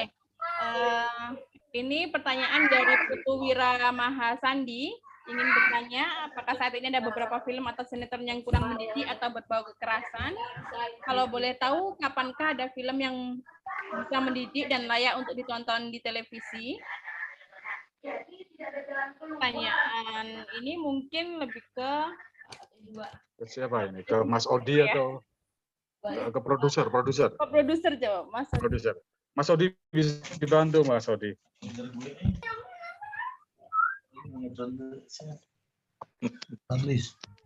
Mas, dengar ya Mas tadi Mas? Halo? Ya. Ayo, dengar. Tadi Ya. saya mau tanya Pak Joni dulu tuh okupansinya berapa persen bioskop? Pak Joni udah live duluan. Ya, nggak apa-apa sih menanya. 50%, 50% biasanya. Bukan 100 ya? Belum, Mas. Belum. Bisa. Iya. Baru 50%, insya Allah tanggal 14. Nah, tapi kalau Pak Odi masukin filmnya 20, naik jadi 75. Percaya sama saya. Betul, ini pemerintah sekarang, Pak. Ini saya sedikit seling ya. Kemarin itu Pak siapa Gari Nugroho ke Presiden. Presiden mungkin udah untuk industri perfilman. Kalau industri perfilman itu dari hulu ke hilir, termasuk bioskop juga masuk, mesti dibantu gitu. Itu yang saya maksud. Jadi Presiden menginginkan film nasional banyak ke bioskop, itu prinsipnya. Sebagai pionir di depan, saya harapan Pak Odi di depan. Saya akan beritakan besar-besar nanti. Terima kasih. Pak, oke. Pilih 50%. Tapi kali 2 Pak ya. 50%. Pak Joni kali 2 ya. Ada 100 layar jadi 200 ya Pak. Iya, kita tambahin nanti. Udah jaminan saya tuh, jangan takut. Nah, jadi pada impas Pak. Saya lihat. Ya, terima kasih Pak Odi, selamat ya. Sama Pak Joni, makasih Pak. Ya, silakan Mas Odi dijawab pertanyaan tadi kawan. Sorry, pertanyaan apa tadi Mas? Jadi lupa. Apakah ada beberapa film atau sinetron yang kurang mendidik atau berbau kekerasan? Kalau boleh tahu, apakah ada film yang bisa mendidik atau layak untuk ditonton di televisi? Ya, kalau televisi sih, buat penanya tadi Ibu tadi ya, menurut saya sih kalau televisi semua aman ya Bu ya. Bahwasannya sensor juga pasti mempertimbangkan bahwa ini kan untuk ditonton masyarakat luas gitu, masyarakat ramai gitu. Jadi memang kalau di TV pasti aman sih. Kalau tidak mendidiknya mungkin saya nggak tahu dari unsur apanya gitu. Tapi justru saya mengkhawatirkan justru ditayangkan di digital itu Pak, yang memang saya mesti ketat dan mesti jelas berapa batas umur yang harus disemat daripada setiap judul yang ada di sana gitu. Bagi saya kalau televisi sih masih aman gitu, Mbak Puput. Maksudnya sensor pasti udah mengawal ketat karena ini memang tidak bisa macam dalam arti kata adegan-adegannya pasti disensor kalau ada sesuatu yang tidak pantas gitu loh. Nah justru saya mengkhawatirkan tadi di OTT aja sih bahwasanya adegannya kan memang agak diberi keleluasan gitu lah. Itu menurut saya orang tua harus menyensor sendiri atau self censorship-nya itu tetap harus dilaksanakan karena anak-anak harus dibimbing Mbak atau Ibu kalau di OTT itu. Kalau di televisi sinetron selama frame time tayang itu menurut saya sih sifatnya hanya hiburan aja, nggak ada yang boleh dibilang tidak mendidik, semua mendidik cuma lebih ke arah hiburan aja gitu. Saya rasa sih Mbak itu Mbak Puput yang perlu ditegaskan bahwasannya takutnya di handphone itu yang menurut saya berbahaya karena tidak dikontrol sama orang tua itu aja. Saya juga anak saya jaga-jaga takut dia keluar di situ nonton yang aneh-aneh itu aja sih. Jadi memang self censorship-nya dari keluarga sendiri atau dari orang tua sendiri gitu Mbak Puput. Terima kasih. Oke.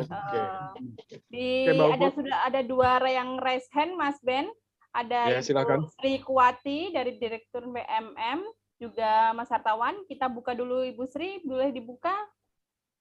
Silakan Ibu.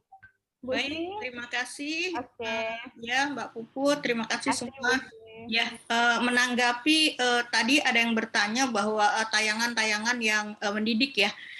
Kebetulan Kemdikbud sudah melonsing kanal budaya TV Indonesiana TV. Jadi disitulah nanti memang seluruh tayangan-tayangan mendidik, tayangan-tayangan budaya akan ditayangkan. Jadi bukan hanya film, pertunjukan, juga mungkin ada berbagai acara kesenian dan kebudayaan. Jadi kami membuka channel khusus Indonesiana TV. Mungkin informasi itu saja, Bapak Ibu. Terima kasih. Wassalamualaikum warahmatullahi wabarakatuh. Waalaikumsalam. Wah, ini informasi menarik ya Mas Ben. Ya, Kita ulas lagi nanti lebih dalam. Siap. Oke, berikutnya ada Hartawan yang bisa dibuka. Boleh Mas Hartawan? Bertanya langsung. Selamat siang. Salam sejahtera untuk semuanya. Assalamualaikum warahmatullahi wabarakatuh. Waalaikumsalam. Silakan. Tadi cukup mengamati apa yang diutarakan oleh saudara kita Anggi Umbara.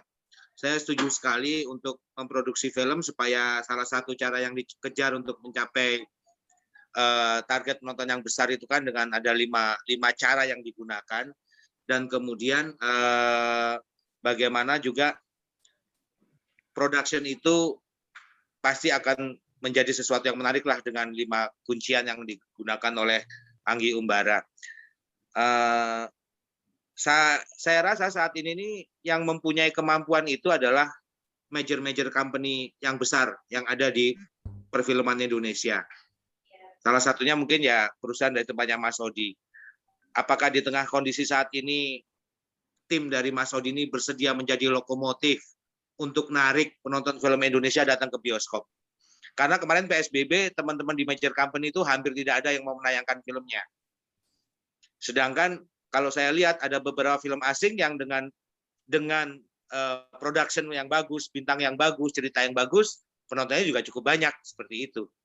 Nah, ini mungkin ajakan lah buat teman-teman di major company di tengah kondisi perfilman kita begini yang memang memiliki kekuatan untuk mengajak penonton datang ke bioskop, mau nggak menayangkan filmnya untuk narik kita-kita ini yang perusahaan-perusahaan baru lah yang lagi merangkak di perfilman Indonesia. Thank you.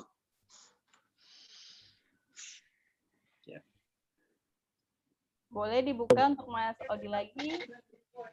Iya, Pak Hartawan, sorry. Saya sih memang udah persiapkan, Mas, gitu. Bukan dalam arti kata kita nggak siap. Cuma kan memang kita belajar dari kemarin ya, tahun baru kan, salah satu pihak juga menayangkan film, hasilnya tidak dibayangkan, diharapkan gitu. Hasilnya ya tidak memuaskan lah, walaupun sebenarnya sih udah bagus sekali angka itu gitu loh. Pada waktu itu pun tayangnya boleh dibilang di golden time gitu, benar-benar waktu yang prime time banget di Desember gitu loh, Mas. Tapi ya tidak juga jalan gitu loh. Beberapa juga kemarin partner saya bikin juga di Lebaran juga nggak terlalu istimewa juga gitu loh, teman-teman saya di Lebaran waktu main itu. Jadi bukannya kita nggak berani main juga sih, Pak Hartawan ya. Mungkin saya punya satu film lagi rencana memang akan rilis di Desember gitu loh. Kemudian kembali lagi kepada teman-teman semua nih para holder bahwasannya masih mau main nggak dengan kondisi begini. Tetap kan pasti orang juga wait and see, Mbak gitu loh. Melihat dulu siapa dulu berani main gitu loh. Ini sebenarnya sih ya kasarnya kita main dorong-dorongan nih, siapa mau maju kejebur dulu nggak mau gitu sih kasarnya. Tapi ya kita mesti berani gambling gitu loh. Saya setuju dengan kemarin salah satu partner saya, teman saya gitu main di Desember gitu. Tapi ya menurut saya sih memang itu gamblingnya besar, tapi dia mau coba ini menjadi sesuatu. Kalau kemarin Desember itu jalan filmnya, box office atau meledak gitu, wah pasti semua sekarang udah aman. Tapi kan ketika Juni itu udah mulai sebelum Juni ya, Maret apa itu kan udah melandai Mas Covid. Kita udah mau tarik lagi, sudah mau main lagi. Tapi begitu Covid langsung boom lagi, naik lagi, dia punya ininya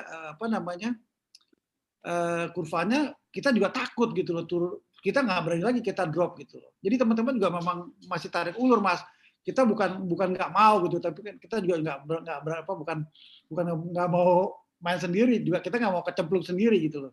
Tetap kita memperhitungkan itu karena kan saya bikin budget yang film untuk tayang Desember ini memang mahal banget gitu, cukup mahal, dan filmnya futuristik dan memang kita peruntukkan memang untuk di Desember nanti gitu. Cuman ya saya akan menunggu lagi.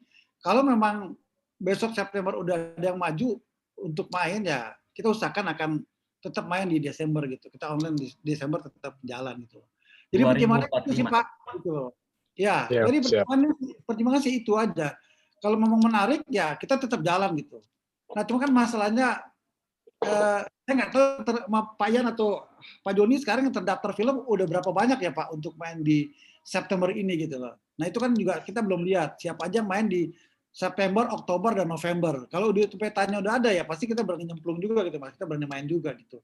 Itu sih Pak pertimbangannya. Sebenarnya pertimbangan secara strategi aja sih. Kalau memang bagus ya kita harus jalan gitu. Karena juga kan bikin film nggak murah gitu loh. Dan kedua memang tadinya kita mau lempar juga ke OTT, kalau memang terlalu lama ya ke OTT lah, karena kita nggak tahu pandemi sampai kapan ya, kita mau di OTT aja dulu gitu.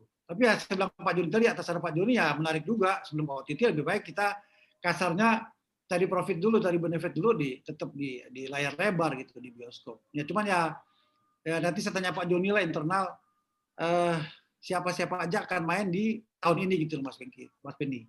Kalau memang banyak ya kita running sama-sama gitu lah. Demikian Mas. Siap. Jadi intinya masih wait and see ya Mas Odi ya. Iya Mas. Jangan sampai kejebur, duitnya hilang semua ya. Iya juga sih. Karena ini perjuangannya perjalanannya masih panjang. Ini sebenarnya kita dalam posisi yang sangat kontradiktif. Satu sisi pemerintah melarang kita untuk membuat kerumunan. Padahal bioskop walaupun 50% itu juga meniscayakan hadirnya kerumunan. Jadi serba susah memang. Iya. Baik, kepada penanya lain silakan, mungkin ada dari Mas Iris sebagai Ketua PWI Jaya Seksi Film dan Musik. Masa nggak ngerti tentang film kan ya kacau kan. Silakan Mas Iris, saya berikan waktunya. Atau Kang Didang memberi pencerahan, nasihat atau mengirim Al-Fatihah juga nggak apa-apa. Saya boleh tanya nggak? Oh silakan, feel free, silakan. Oh ya, terima kasih. Saya sebetulnya tertarik betul dengan judul besarnya ya, tentang minat penonton muda ya. Dan karena kita bicara di FFWI, maka banyak bicara mengenai bioskop. Apakah, barangkali saya yang agak lalai, tapi saya merasa belum mendapat jawaban. Sejauh mana sebetulnya minat penonton muda kita terhadap film di Indonesia ini? Apakah memang sudah sesuai ya dengan selera mereka? Sebab saya bandingkan begini, kalau di televisi saya nggak yakin, karena di dalam beberapa webinar yang diselenggarakan LSF itu, keluhan anak-anak muda itu sinetron masih lebih bersifat penontonnya tuh ke arah ibu-ibu yang karena isinya penuh kekejaman ya seperti itu ya. Nah saya nggak ngerti apakah memang para produser televisi juga film televisi memang mengejar bukan anak muda, dan bagaimana dengan bioskop gitu. Keingintahuan saya. Terima kasih. Oke, Mbak Rita, ini pertanyaannya pura-pura dalam perahu ini. Sebenarnya beliau ingin menguji kedalaman air sebenarnya. Ya kan. Mungkin Mas Anggi bisa membantu jawaban Mbak Rita yang pura-pura ini. Jawabannya juga pura-pura, nggak apa-apa Mas Anggi.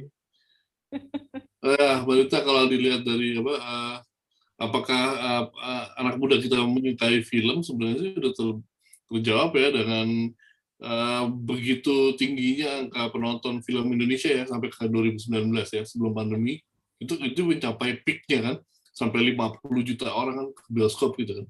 Itu terjawab dari mulai naiknya dari 2012, 2013, 2016 melonjak tinggi gitu kan. Datanya udah menunjukkan seperti itu sampai 2019 itu paling tertingginya.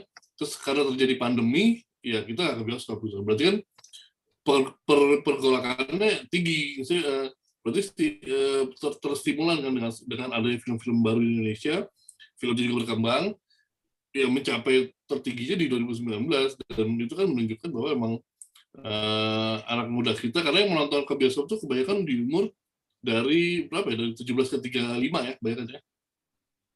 Itu kan anak muda ya, yang adult ya. Ya, itu menunjukkan bahwa emang sedang digemarinya perfilman pada saat ini gitu. Dan setelah bioskop tutup pun langsung bermunculan kan OTT di dalam negeri gitu kan, langsung bergairah lagi gitu kan. Sampai sekarang aja susah untuk mencari pemain, untuk mencari kru untuk syuting gitu kan. Karena semuanya lagi di booking dengan ini para OTT ini platform yang emang butuh diisi kontennya dengan film-film dan series gitu. Jadi kalau dibilang apakah masih digemari, masih sangat digemari gitu. Kalau itu data sendiri yang membuktikan gitu. Dan pertanyaannya kalau dari saya gitu ya, tinggal ini aja sih kalau ke LSF gitu ya, apakah ada perbedaan ya, maksudnya treatment film-film luar negeri yang masuk platform ke Indonesia dengan film-film dalam negeri yang untuk ditayangkan di platform Indonesia gitu kan. Apakah ada perbedaan gitu kan treatmentnya ya dari LSF, karena udah 2 kali film saya gitu ya terutama gitu kan untuk tembus dari LSF susah sekali ya, yang Balada Sepasang Kasih Gila dan I Will Survive itu 1 hari menjelang tayang itu baru di approve gitu, baru disesuaikan gitu kan. Kita harus turun rating berapa kali gitu. Nah ini padahal saya untuk berusaha untuk mencapai standar yang digemari di platform yang udah ada masuk Indonesia kayak Netflix, kayak yang lainnya lah gitu kan. Jadi saya bingung juga sebetulnya kok apakah kita punya standar ganda itu kan, standar yang beda antara film luar negeri dan Indonesia. Itu sih kalau pertanyaan dari saya. Ini pertanyaan dijawab dengan pertanyaan. Nggak apa-apa, Mas Hendy. Ini. Tahu ya, tapi udah terjawab ya, bahwa film Indonesia memang sangat digemari di beras Anda itu sangat digemari gitu. Makasih, Mas. Ya. Rita, silakan ini berbalas pantun dulu sementara. Anda tadi pertanyaan Mas Anggi belum, apakah ada pembedaan atau yang nggak beres LSF-nya atau bagaimana? Silakan. Perlakuan terhadap film Indonesia dan asing ya, Mas ya? Ya. Jelas berbeda karena acting mereka, kekejaman yang diperlihatkan itu kan juga berbeda ya. Jadi dan ada bukan beban ya, ada semangat untuk menyayangi film Indonesia itu juga pasti lebih besar dari LSF. Jadi kalau misalnya film luar negeri, kalau yang saya lihat kayak film-film di Netflix ya, kayak 365 Days yang 365 Days itu kan benar-benar totally nude gitu kan. Dia dari itu masuknya ke 18 plus kan, atau 21 plus gitu. Sedangkan kita sama sekali nggak boleh kan kalau totally nude banget gitu, bahkan di setting manapun gitu kan. Kita bahkan yang adegan kejam aja masuknya yang nggak memperlihatkan apapun gitu. Baru bermain dengan imajinasi aja gitu. Sama sekali tidak memperlihatkan, itu masuknya langsung ke 21 plus gitu kan. Sedangkan kalau kita lihat film kayak di Netflix itu crazy gitu kan, film 16 plus 16 tahun aja itu udah kelihatan topless-nya segala macamnya gitu. Sebenarnya bingung juga standarnya gimana nih, apakah sama atau emang kalau film luar negeri boleh kita bertelanjang dada dan segala macamnya di 16 dan karena yang terjadi kan itu sekarang kan di Netflix dan yang lainnya. Karena itu klasifikasinya pasti bisa berbeda juga. Tapi mereka di klasifikasi tetap di 16 dan 18 plus kalau yang saya lihat ya gitu. Kalau di Indonesia bisa panjang ya diskusinya ya Mas ya, kayaknya bukan di sini deh. Kita bisa mengambil karena jujur kita filmmaker jadi bingung juga nih standarnya. Ya. Saya menangkap poinnya. Mungkin Mas Anggi mempertanyakan konsistensi, keajekan, cara bermain aturan dari LSF yang tidak setimbang dengan film nasional. Nanti kita bikin tema yang berbeda, Mas Anggi. Misalnya LSF, kamu ngapain aja? Misalnya temanya begitu. LSF bisa kerja nggak sih? Atau misalnya gitu. LSF bukan kerja begitu. Ya. Baik. Baik. Ada penanya yang lain, silakan. Ada beberapa pertanyaan di kolom chat, Mas, yang belum di follow up. Silakan dibacakan, Mbak Puput. Baik, dari Livia Antara, pertanyaannya adalah, tadi dikatakan bahwa cinta dan komedi merupakan tema yang paling disukai. Nah, bagaimana cara para sineas untuk mensiasati membuat film dan cerita yang tetap mendidik dan tidak monoton sehingga tetap menarik? Terus untuk Pak Odi, apa ada tantangan memproduksi film di tengah pandemi? Pasca pandemi nanti, dapatkah mengulang kesuksesan film Dilan? 2 itu dulu kali ya, Mas ya. Nanti yang lain akan menyusul. Apa Mbak? Sorry, pertanyaannya Mbak tadi. Untuk Pak Odi, apakah ada tantangan memproduksi film di tengah pandemi? Pasca pandemi nanti, dapatkah mengulang kesuksesan film Dilan? Ini dari Mas Eviu ya. Kayaknya yang dari Antara buat Mas Anggi ya. Tadi kan Mas Anggi ngomongin bahwa cinta dan komedi itu salah satu tema yang paling disukai. Nah, bagaimana mensiasati film dan cerita tetap mendidik dan tidak monoton sehingga tetap menarik. Monggo Mas Den, lanjut. Ya, silakan. Nanti barangkali ada yang mau tanya Pak Yan juga nggak apa-apa. Silakan. Iya. Siapa dulu nih? Saya dulu. Boleh ya? Bagaimana Mas Anggi dulu nggak apa? Oke. Bagaimana untuk mensiasati film biar agar tetap mendidik ya gitu. Nah ini sebenarnya bukannya tugas seorang sineas gitu ya untuk memberikan pendidikan kepada penontonnya gitu. Karena kan kita bukan guru ataupun kita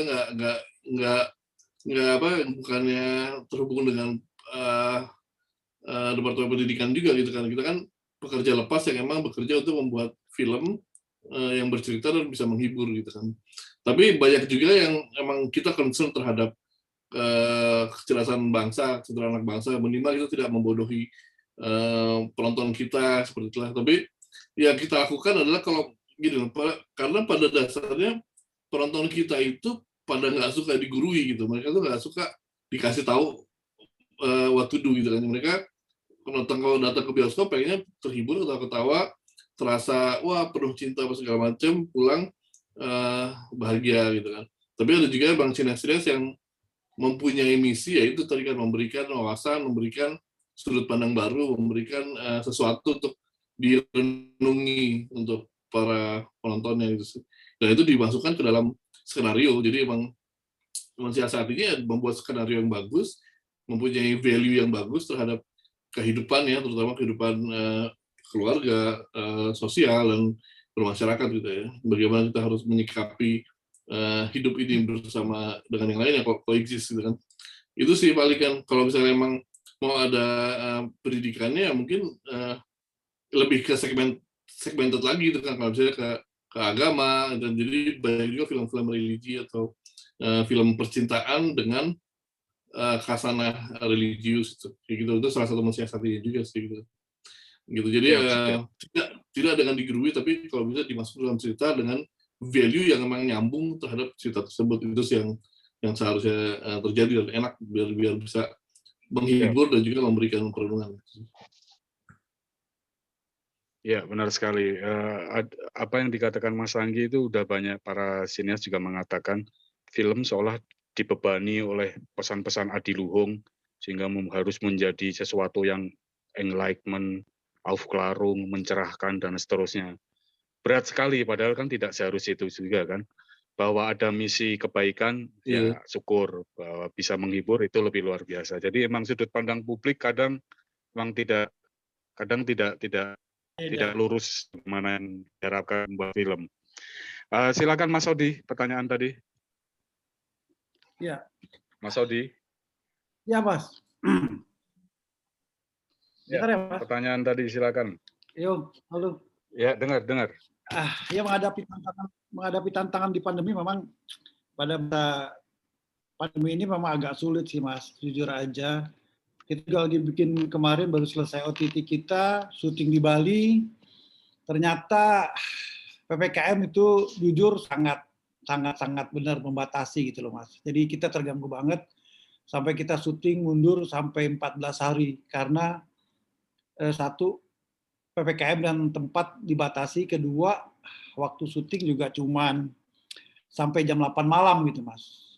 Jadi secara produksi benar-benar kita harus hati-hati sekarang karena banyak hal yang tidak terduga gitu loh. Pembatasan yang boleh dibilang diperpanjang lagi sehingga tidak ada kepastian kapan selesainya gitu. Dan kita juga terbatas Mas waktu syuting gitu loh. Mungkin teman-teman juga merasakan juga sekarang lagi syuting di Bali. Ketika kita berharap syuting di sana nggak ada kendala, ternyata malah kendalanya lebih dahsyat gitu, lebih sulit sekali di sana gitu loh Mas. Nah ini menurut saya sih perlu juga campur tangan pemerintah bagaimana untuk kita pekerja dikasih mungkin kelonggaran Mas, kalau enggak ya kita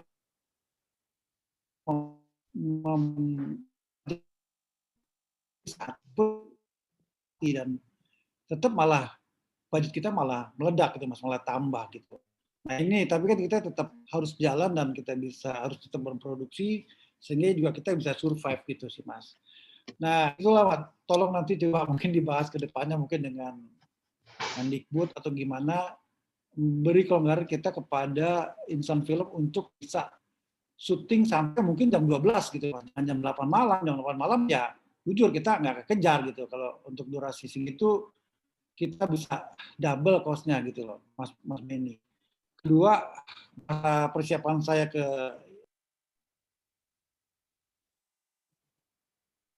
dia menghilang lagi. Menghilang lagi. Ya benar sih, saya menerusin Pak Odi tadi kalau benar itu PPKM benar-benar sangat menyiksa kami para sinias yang sedang melakukan production gitu kan. Saya sendiri terpaksa menghentikan syuting series yang tersanjung ini karena PPKM terjadi, terus sekali aja boleh syuting hanya boleh sampai jam 8, which is nggak ketemu angkanya gitu kan, angka kita production dalam per hari kita kosnya terus hari segitu. Berarti cuma berapa sih yang bisa kita nggak full kayak gitu-gitunya, jadi sangat merugikan sih kalau dari sisi produk production gitu ya. Kalau pemerintah ada solusi sih bagus banget tuh, apapun itulah kita solusinya, either subsidi atau apapun gitu kan, atau lokasi-lokasi juga sekarang nggak bisa, banyak yang nggak bisa dipakai untuk syuting kayak gitu. Jadi nggak tahu sih, kita lempar lagi sih ke pemerintah gitu kan, karena mulai sulit lagi gitu kan kalau diberikan batasan seperti ini gitu.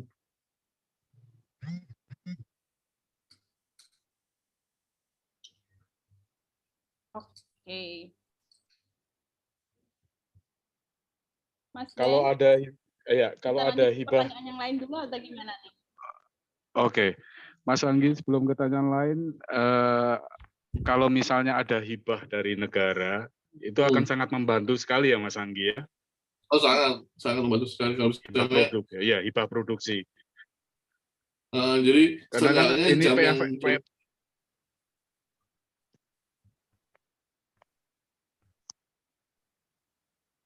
Halo Mas Benny. Oh, ya, balik silakan. lagi. Oh, Ya. kembali lagi Ya, dia. hilang Mas. Ya, saya tadi udah Mas Anggi bilang, saya menurut saya sih coba di ini lagi Mas, maksudnya ya dalam forum ini kita evaluasi lagi, tolonglah untuk dalam apa namanya perfilman ini, khususnya untuk sesi perfilman ini dikasih kelonggaran lah Mas. Dan kita pun juga kan tempatnya terbatas gitu Mas, nggak kemana-mana kan, ditetapkan titik-titiknya gitu, yang nggak apa mengundang keramaian gitu, dan kita memang syuting nggak ngumpet-ngumpet, nggak perlu orang ramai gitu. Kenapa dibatasi gitu loh? Kedua juga kan ini menjadi apa ya, boleh dibilang bagi tenan-tenan pemilik gedung atau rumah menjadi senang Mas, sampai jam 8 udah break, besok kita mesti bayar lagi gitu loh. Mas Anggi mungkin tahu berasa karena memang ya jadi pos produksi kita pasti membengkak dan kita nggak bisa mengatur dengan kondisi seperti ini, menambah produksi lagi, biaya produksi gitu loh. Nah maksud saya campur tangan pemerintah ini perlu banget gitu Mas, dalam kondisi begini bagaimana kita bisa survive dengan ya, keterbatasan tadi, setelah dibatasi budget itu juga terbatas gitu loh. Nah ini yang menurut saya tolong bantu biar kita juga bisa hidup gitu loh Mas. Jangan kita dituntut. Ya, tadi sudah Iya, ya maksud saya jangan kita diwakil sama Mas Anggi. Iya, baik. Itu sih, Mas. Pertanyaan berikutnya silahkan. Waktu kita masih ada ya Mbak Puput? Budong. Masih. Mas Ben. Masih. Ya silakan. Ini jagoan ini senior, ini bahaya ini. Ini tangan kanannya Pak Joni ini. Silakan. Ya terima kasih Mas Benke, selamat sore semuanya. Kasih. Enggak lah, tangan kanannya Pak Joni ya Pak Odi itu. Yang saya ingin tanyakan pertama sekali ke Pak Odi ya, tadi kan menyinggung masalah formula tuh. Untuk film yang di OTT tuh Kang Odi, gimana tuh? Artinya pendekatannya seperti apa? Kalau tidak seperti bioskop pendekatannya, apakah seperti ngegarap sinetron atau seperti apa? Itu pertama. Yang kedua buat Pak Joni. Pak Joni, selama ini kan bioskop juga bersinergi lah masalah keuntungan dengan produser ya. Contoh film Dilan, artinya semuanya puas tuh. Penonton puas, bioskop puas, Pak Odi juga puas. Sebetulnya ini kalau yang dibilang tidak ada pendidikannya, film Dilan ini sudah memberikan pendidikan itu. Paling tidak dari aspek ekonomi bagaimana membuat film yang baik dan benar dan bagus. Mungkin begitu ya Pak Odi ya. Sorry nih. Iya. Bukan sedang memuji Pak Odi, bukan gitu. Yang kedua, kalau masalah PPKM tadi, masalah PPKM tadi ya, sebetulnya saya juga kena PPKM nih. Mau ketemu Pak Odi aja selalu bilang, "Dang, lagi PPKM." Ketemu Pak Joni juga begitu saja gitu kan. Jadi sebetulnya Pak Joni nggak bisa nyalakan pemerintah juga dengan Kang Odi ini kan gitu loh. Dan lagi PPKM dang gitu kan. Nah begitu aja. Terima kasih. Selamat sore. Emang seniorku cerdas banget ya. Bagus sekali ini. Bagus sekali ini. Ya silakan Pak Odi atau Pak Joni dulu yang selalu ngomong ada PPKM kalau diajak ketemu padahal alasannya. Pak Joni? Oke. Pak Joni. Ya menarik ya, Mas Ben. Ya menarik. Satu pertanyaan harus jujur kalau saya tanya ini. Kalau enggak kualat loh, Pak Haji. Ini udah Haji. Sama Odi saya mau tanya. Itu ke OTT itu jualannya berapa? Satu film. Ya jujur. Kalau nggak jujur celaka loh. Supaya kita ada pembanding itu loh. Di OTT sekian, di bioskop sekian. Ini hitungannya. Satu ya. Yang kedua Pak Odi kalau soal tadi tema tentang penonton muda dan sebagainya itu udah cocok gitu. Cuman ini kan nyimpang-nyimpang sedikit nih acaranya nih, ya kan? Tadi ada yang teriak, tolong dong gitu bahwa ini KBP. Saya rasa saya minta tolong kepada wartawan Pak Yan ya, sama siapa? Mas Arul, sama Pak Beni. Usulin tuh ke Menko Maritim tuh, Menko siapa tuh? Luhut Panjaitan. Minta supaya orang film kumpulin, dipilih. Ini produser, ini sutradara, ini bioskop. Meeting sama dia, kita debat di situ sama dia. Begitu, karena mereka nggak ngerti. Bioskop, film itu nggak ngerti. Yang penting pokoknya sapu rata ya semuanya. Itu satu ya saran saya nih ke Pak Beni. Tadi soal harga OTT, ke Pak Beni 1, 2. Yang ketiga apa tadi itu Pak Didang ditanya tadi tuh? Itu kalau diajak ketemu Pak Joni ngomongnya ada. Oh itu udah standar Mas, udah standar. Bukan. Jangankan itu itu kan Pak Mas. Joni minta bantuan wartawan untuk dikomunikasikan gitu kan. Ya, tapi saya betul. bisa telepon. Itu betul. PKM dan di mana kita mau nulis Pak Joni, pikiran Pak Joni kan gitu. Oke. Itu alasan yang paling paten. Udah nggak bisa dibantah itu. Kadang-kadang kita juga gitu. Gimana nih? Aduh, saya lagi susah duit nih. Sama kita juga susah duit. Jadi inilah kami masih sekarang gitu. Ya sama lah. Jadi cuma alasan itu pandemi, udah paten itu. Saudara aja mau datang aja nggak pandemi. Jadi itu Pak Beni, saran saya tadi itu bagus Pak Anggi tadi. Siap. Ini gimana nih? Karena pemerintah nggak ngerti. Cuman dia taunya aturan dari A sampai Z itu kita dibawa di dalamnya. Jam sekian syuting, kan itu ada pengecualian kalau memang itu bisa dijaga protokol kesehatannya. Ini harus dengan pemerintah dalam hal ini kan Menko Luhut Panjaitan itu investasi sama nanti dari kita tuh siapa? Ini sekarang saya mau tanya. Ini yang tadi Pak Hendra udah cabut ya? Pak Mahendra ini bingung saya lagi bingung nih, gitu. Dulu di bawah Dikbud, undang-undang juga bunyi gitu, undang-undang nomor 33 2009. Tapi sekarang ini kok ada masuk dari ekonomi kreatif, ada dari ini, dari itu, kok justru Dikbudnya nggak pernah bantu kita nih. Apa nggak tahu dia punya anak satu udah keleleran di luar nih bioskop umpamanya kan? Nah ini saya katakan tadi kalau udah Mahendra saya mau ngomong, Mahendra lu jangan ngurusin festival mulu dong. Ini gimana nih hidup orang nih?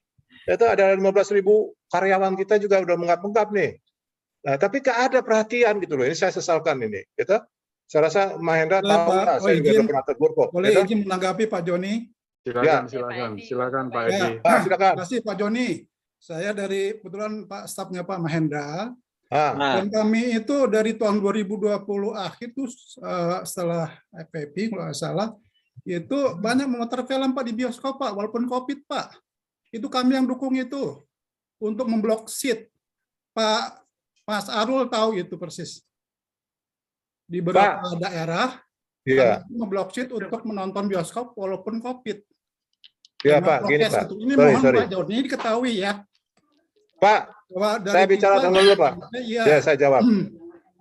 Begini Pak, Bapak dari tahun 2020, saya dari tahun 1980 mulai hari bertoko.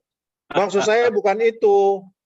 Ini ada masalah sistem yang harus Bapak bantu, gitu. Mana Bapak perhatiannya terhadap perbioskopan? Nggak ada, gitu. Kalau perlu saya mau ngomong Pak Menterinya tuh, gitu. Nah untuk hal ini saya sudah sampaikan juga, ya, ke Dewan Tim Presiden. Saya sudah sampaikan, tolong dong, itu Dikbud itu di dalam undang-undang loh, gitu. Bukan soal blok sheet itu tuh temporary itu sistem. Gitu loh, termasuknya juga PPKM ini, gitu Pak. Mestinya Pak Hendra, jangan Bapak yang jawab. Ya, makasih. Galang amat Pak. Ya, mesti digalakin. Ya, ini hanya informasi aja.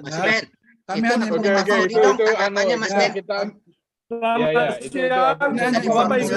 film TV dan bioskop. Bapak, dengar dulu Pak. Bapak pejabat, ya Bapak tadi blok-blok, bukan itu yang saya maksud, sistem. Ada nggak Bapak melakukan satu bagaimana penyelesaian ini? Itu yang saya maksud. Oke. Baik, saya ambil. Kalau galak lain kali jangan ganggu gua. Itu aja, itu poinnya. Enggak, tadi yang ngomong galak Bang Anu, bukan beliau. Enggak apa-apa, Joni, Pak Joni. Kita tangkap. Sebentar. Sebentar. Halo. Pak Arul bisa dimatikan semua kecuali saya, Pak Arul. dimatiin dulu, Pak. Udah, Mas. Udah, oke. Ya, di mute dulu ya, kecuali udah, saya. Mas. Baik. Oke, kita nangkep pesannya ya. Nah, tapi kita kembali fokus ke persoalan awal tadi untuk menelisik minat kaum muda terhadap film Indonesia. Bahwa ada kembangan-kembangan itu bagian dari dialektika dan sangat penting sekali, memang kenyataannya semacam itu. Tapi nanti kita akan bikin forum yang lain itu. Baik, mungkin ada pertanyaan lain, Mbak Puput dari peserta webinar. Pak moderator, saya Riki Rosada. Oke, silakan Pak. Yang ada berkenaan dengan topiknya ya Pak? Ya, berkenaan dengan topik tadi saya baru mendengar Pak Joni Safruddin tadi berbicara, itu sangat tepat. Saya sangat setuju bahwa kita bisa, saya kebetulan di film juga, saya pemain film action. Dan saya sangat nonton film-film dari luar Indonesia, saya bandingkan semua, maupun film Hollywood. Di film Indonesia sebenarnya kita membuat film dengan budaya Indonesia itu sangat bagus. Kita bisa minta bantuan dari pemerintah untuk mendukung, untuk memberi kelonggaran supaya kita bisa membuat sebanyak mungkin film. Ini kan salah satu sumber ekonomi juga, dan juga tenaga kerja, dan juga memajukan budaya Indonesia. Kalau saya nonton film-film dari negara China itu sangat mendukung pembuatan film Hong Kong tentang budaya Tiongkok, film silat tentang sejarah Tiongkok, makanya sangat maju. Oleh karena itu seperti Pak Joni, saya mendukung. Mungkin adakan rapat dengan Pak Luhut atau Menteri Kebudayaan, minta atur waktu dibuat di gedung mana. Sekarang kan pandemi sudah mulai mereda. Tidak lama lagi mungkin bisa kumpul 50%. Kita adakan pertemuan dan berikan bahwa kita perlu didukung. Karena ini juga tentang wajah Indonesia. Kalau film Indonesia maju, karena berbicara tentang budaya Indonesia. Kira-kira saya kebetulan di Parvi juga, pengurus Parvi sebagai anggota DPO. Saya sangat antas supaya negara Indonesia, perfilman Indonesia perlu didukung pemerintah. Kalau sangat berat, Pak. Misalnya soal izin, soal syuting, dan soal pemasaran. Ya, kira-kira saya singkat saja. Saya mendukung pernyataan Pak Joni dan juga Pak Odi. Jadi supaya film kita maju. Ini hanya banyak tentang cerita tentang Indonesia dari seluruh provinsi bisa digarap. Sekian, saya Riki Hosada. Salam Pak Yan juga, Pak Yan Wijaya. Oke, Pak. Terima kasih. Kita menangkap poinnya, ini pernyataan. Baik. Di sana ada Mas Tommy F. Awi dari Bali. Dari tadi. Bro, Pak Benny, sorry. Aku mau cabut nih. Satu kalimat. Tadi betul itu tentang bagaimana PPKM ini.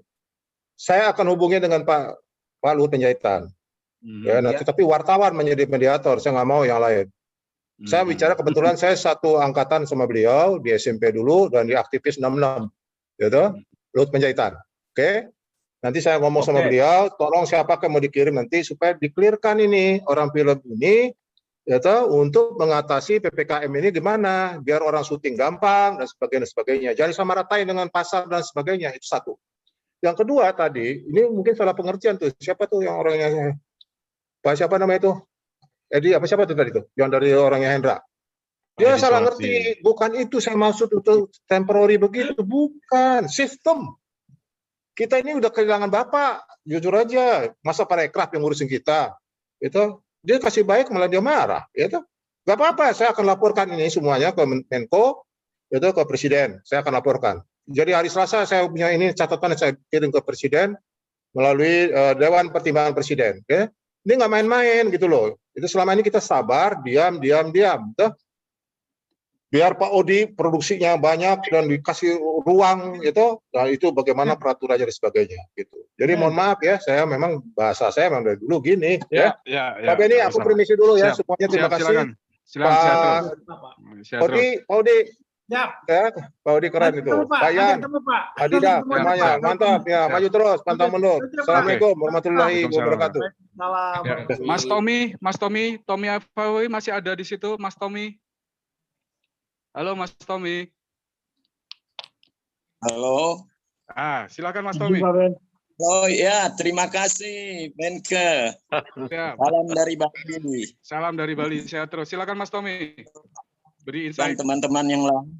Saya itu tertarik dengan 5 poin yang diuraikan Anggi tadi. Dan apa yang diutarakan oleh Pak Odi soal OTT. Ya. Itu menjaring penonton adalah soal marketing promosi. Itu salah satu dari 5 poin yang dijelaskan oleh Anggi tadi. Tapi kemudian kita lihat bahwa dari apa yang dibilang oleh Pak Odi, itu OTT ini belum sepertinya ya dalam bahasa ini belum bisa diharapkan. Ya, atau paling tidak berbedalah harapan di bioskop untuk menjaring penonton. Nah, kalau seperti ini kan masalahnya itu tetap ada di marketing promosi. Ya. Persoalan bagi saya adalah di OTT pun sekarang kita harus membutuhkan sesuai dengan jiwa OTT-nya itu ya, dunia digital. Tentu saja kita membutuhkan marketing digital di sini. Ya. Nah itu yang ingin saya harapkan untuk ditanggapi. Bagaimana persoalan?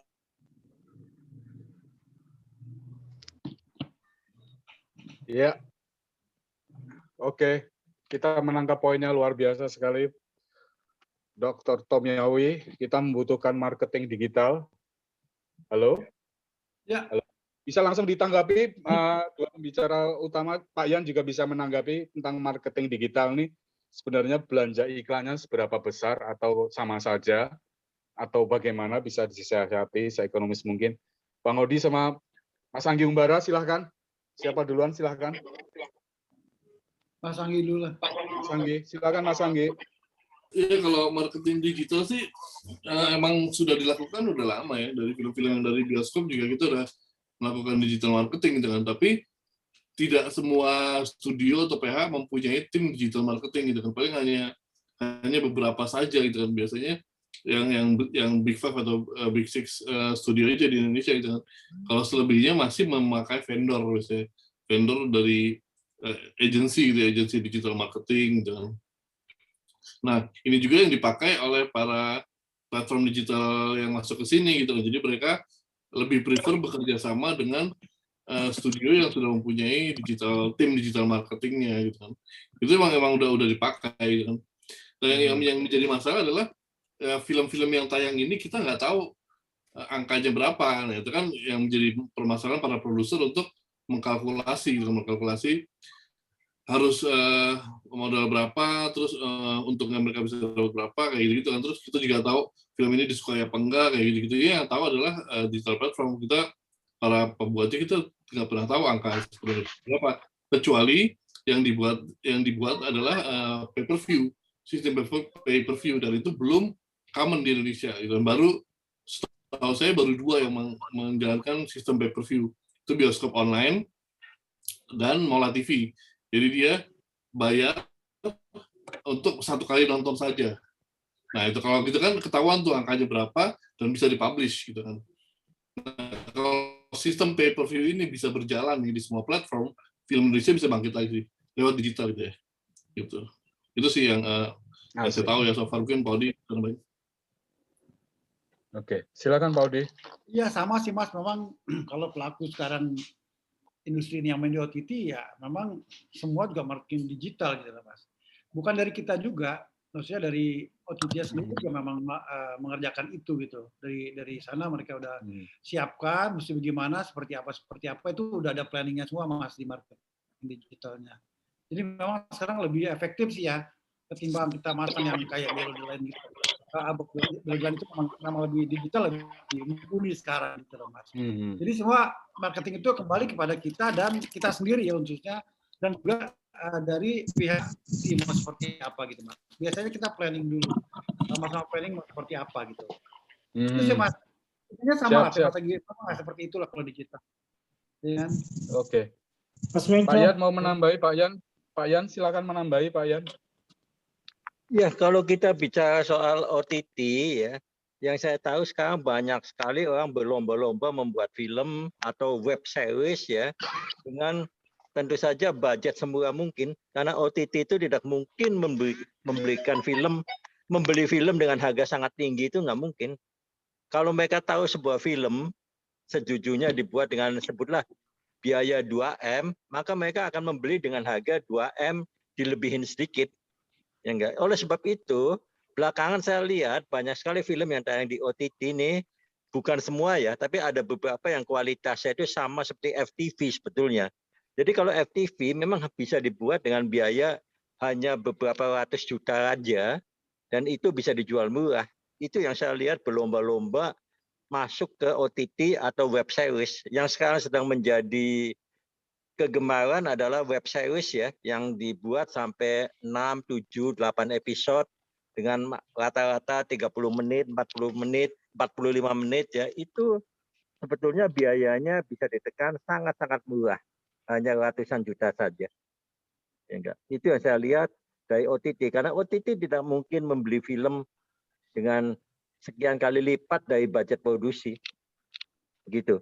Oke. Baik, Tanaka Panu. Pak Odi belum jawab tuh tadi tuh harga OTT berapa? Kita ketemu aja Mas Angin. Kita ketemu aja ya. Ya, itu rahasia dapur masing-masing, bisa dipahami. Enggak, Pak Yan, kalau menurut saya sih OTT. Pak Yan, sorry. Pak, bagaimana? Pak Yan, saya akan tanggapin Pak Yan ya. Mas Ya, ya. Pak Yan, saya tanggapin Pak Yan. Jadi kalau ya, OTT juga nggak begitu Pak.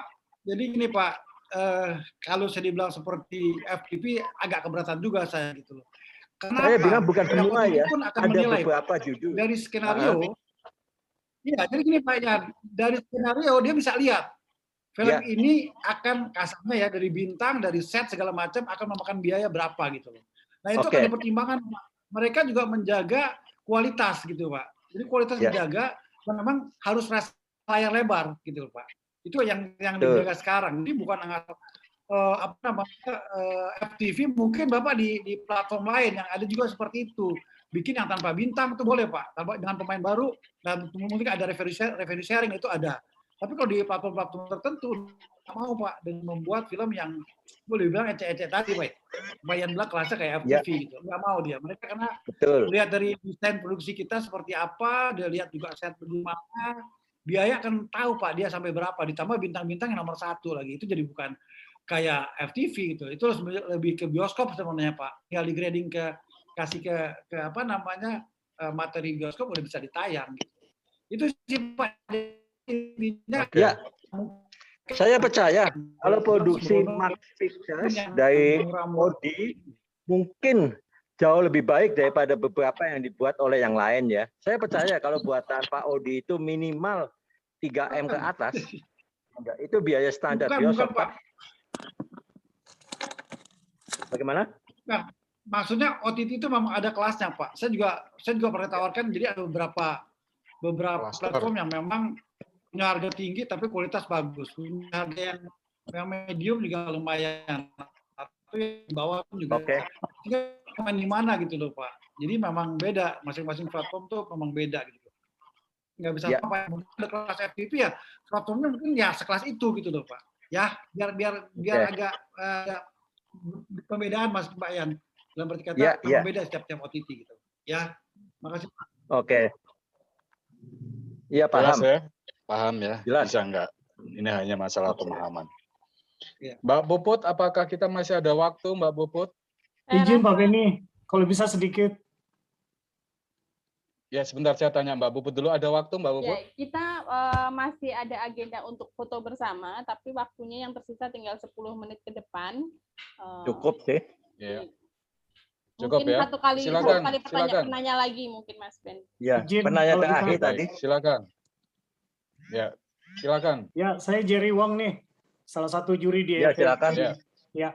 Ada fenomena yang menarik ini di OTT untuk mengumpulkan anak-anak muda, dan saya setuju dengan Mas Anggi bahwa anak-anak muda kita itu sekarang minatnya sangat tinggi di OTT. Terbukti di OTT bioskop online pada waktu Tompi yang dengan filmnya selesai itu menjual tiket secara langsung. Saya tidak tahu jumlah penontonnya berapa, tapi yang saya lihat di salah satu Instagram pemainnya yaitu Imam Darto menyebutkan bahwa terima kasih udah 100.000 penonton. Ini kan cukup menarik ya, penjualan tiket secara langsung. Dalam 4 hari ya? Saya belum tahu ya, tapi saya belum tahu totalnya, tapi kemarin terakhir saya lihat Imam Darto itu mengucapkan terima kasih di 100.000 penonton. Saya belum tahu jumlah pastinya. Nah, ini fenomena menarik. Saya mau tanya kepada Mas Anggi dan Mas Odi, apa ada kemungkinan berjualan tiket seperti ini dengan film-filmnya Mas Odi dan Mas Anggi? Itu aja sih Mas, ini menarik saya lihat karena benar-benar menjadi viral dan menjadi perbincangan yang menarik film ini. Demikian Mas, terima kasih. Ya tadi saya bilang Mas Yuri, itu sistem yang dipakai bioskop online adalah pay per view. Jadi dia bisa cuma 40.000 dia menonton langsung cuma sekali aja menonton. Jadi kalau dia menonton lagi dia bayar lagi. Itu pay per view. Jadi itu yang sistem yang menguntungkan, dan itu sistem yang udah dipakai di luar ya, di HBO Max gitu kan. Terus di Disney juga yang kemarin Black Widow gitu ya. Jadi film-film yang besar di sana semua sistemnya pay per view gitu kan. Kalau itu aja udah berjalan, bisa berjalan nih di platform Indonesia yang besar-besar gitu ya. Itu bisa kembali lagi sih dengan sistem sharing profit gitu ya. Mungkin dengan yang lainnya itu nggak dengan, kalau ini kan baru dibangun oleh bioskop online sama Mola TV, baru 2 itu yang pakai sistem pay per view. Dan mereka sudah sangat menghasilkan sebenarnya. Mereka produksi sendiri, mereka profitnya ketahuan jelas dan bisa di-share ke publik gitu kan.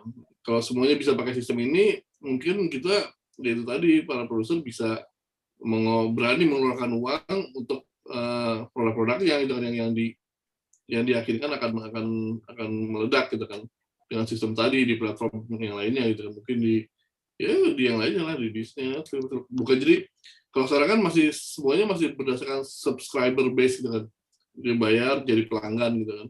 Nah itu kita nggak ketahuan kan berapa. Tapi kalau sudah semuanya pakai sistem pay per view kayak di luar negeri, kayak di UFC, semua penonton bola, boxing semuanya di Amerika kan sudah pakai sistem itu gitu kan, pay per view. Jadi itu yang menjadi jawabannya sih kalau menurut saya gitu kan. Kalau kita bisa udah bikin kayak gitu kan, atau dari Depdikbud sendiri bisa bikin platform sendiri dengan sistem itu gitu kan. Dari SSI bikin platform dengan sistem seperti itu bisa jadi solusi sih.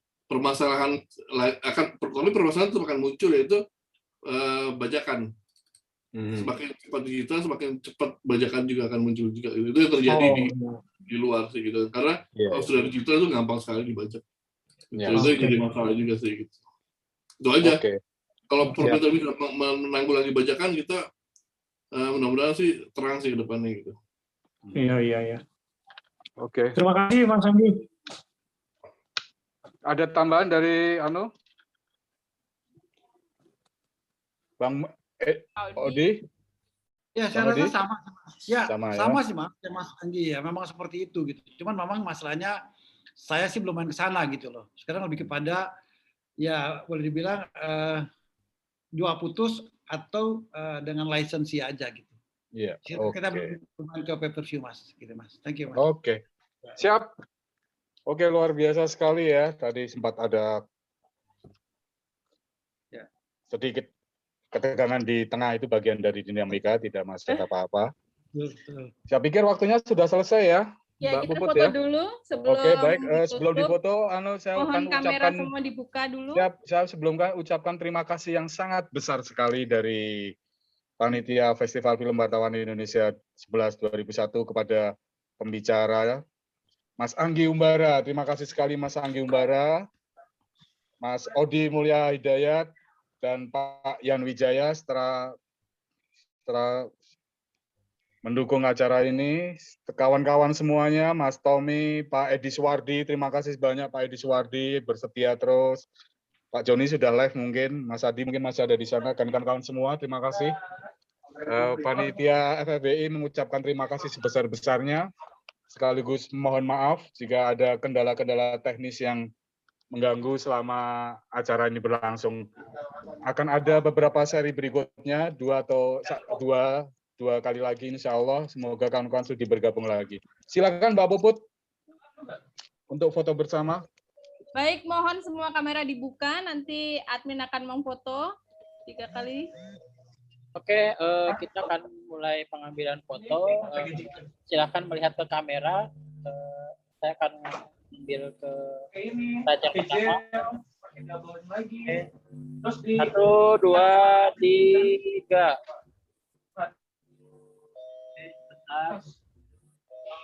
Di dalamnya diplastikin yang plastik anti air lagi.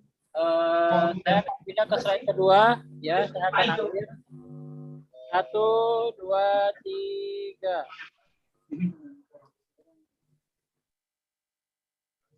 Oke, 1 kali lagi. Di Mas Indra juga begini kerja gitu. Oh gitu. Tadi enggak. 1, 2, 3. Sekarang ya. Terima kasih banyak. Ya. Oke Mbak Puput, saya serahkan ke Mbak Puput, silakan. Iya, dari kemarin. Mbak Puput. Baik, terima kasih Mas Ben. Alhamdulillah semua acara sudah berlangsung dengan baik. Di tengah-tengah juga tadi diskusi juga menjadi hangat, melebar kemana-mana, tapi tidak apa-apa. Menurut saya itu sebuah kehangatan karena dinamika. Kita lama nggak ngopi bareng ya Mas Odi ya. Jadi banyak yang ingin dibicarakan ketika ada forum yang mempertemukan kita semua. Mudah-mudahan masih ada kesempatan, sehat semua, kita bisa mengikuti webinar di seri berikutnya. Jadi saya selaku pembawa acara mengucapkan terima kasih atas kehadirannya di webinar kali ini. Sampai ketemu di webinar ketiga yang akan kami beritahukan jadwal berikutnya. Terima kasih semuanya.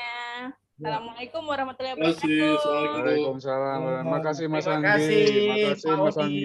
Thank you Mas Anggi. Anggi. Thank you Mas Odi. Terima kasih semuanya kawan-kawan.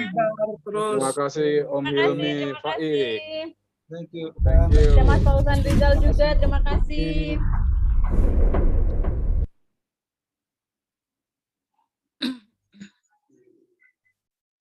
Boleh ditutup dari Mikti.